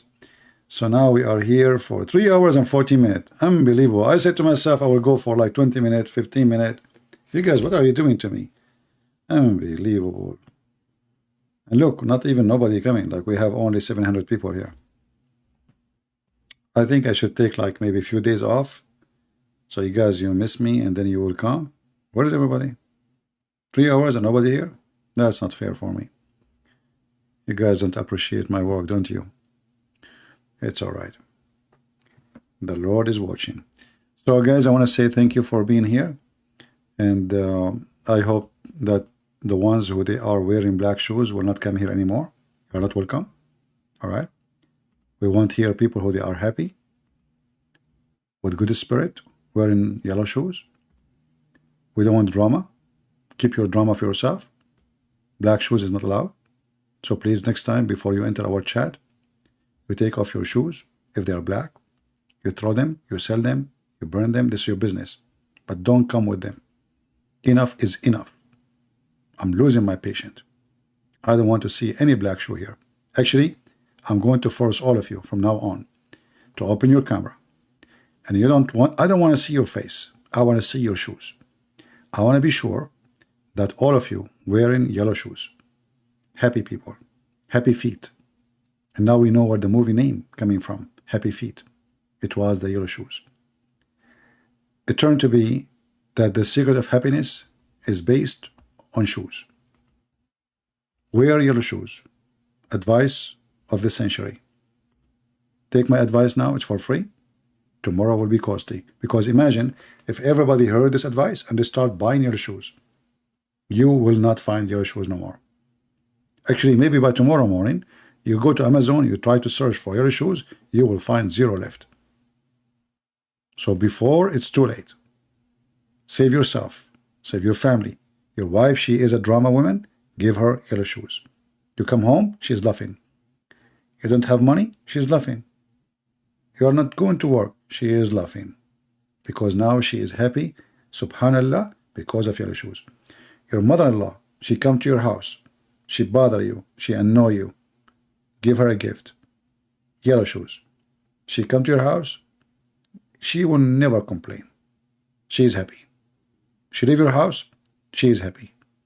She call her daughter, she is happy. So you have a boss who is very rude, very ugly, very bad, very cheap. Give him a gift, yellow shoes. He will be very generous with you. He will give you vacation even when you don't ask for it. Before even you think about it. He will increase your salary. He will give you a vacation when it's time and when it's not time. Actually, he might say to you, stay at home. I will work instead of you. Just give him yellow shoes. My friend, can we give yellow shoes to Joe Biden? Imagine if we give yellow shoes to Joe Biden. What will happen in this country? I mean, now the inflation is like crazy. The shelves are empty and people cannot afford to buy food. If we give yellow shoes to Joe Biden and then he duplicate and he give every American yellow shoes, who is going to suffer? Nobody. The whole nation is happy. You go in the street, everybody is high. I mean, not from drugs, but the yellow shoes will make different. We can change society. It is time for a change. Yellow shoes is the best. And forget about the rest. Face it, take it, or leave it. It's an advice, will not be repeated twice. And we just made Quran. And he left as a donkey, never come back as a horse. Thank you very much for being here. May the Lord bless you and see you soon again. Maybe I should take a break so you guys can miss me. Maybe. Because I need to look for shoes. I'm not happy now with this number. Look, how many? If I have your shoes, I will not complain. It's your fault. It's your fault. Nobody warned me before. I just turned.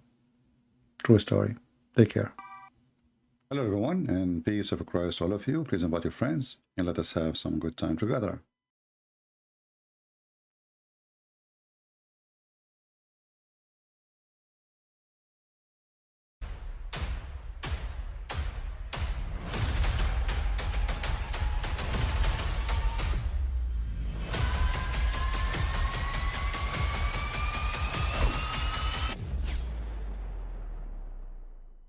But I mean, again, he doesn't know who Gabriel is, right?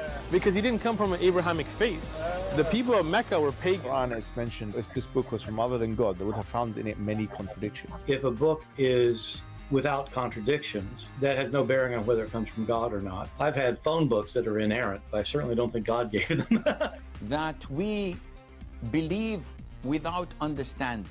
As wholes. The prophet tells us because Satan or the devil sleeps over our nostrils. Those who oversleep and not pray Fajr on time, Satan urinates in their ears. I really do think Jesus was crucified and that he really was dead and buried. He thought that he was a son of God in the sense that he was specially chosen by God. I think Jesus really did think he was going to be the Messiah, the future king of Israel. I mean, that is, after all, why they crucified him.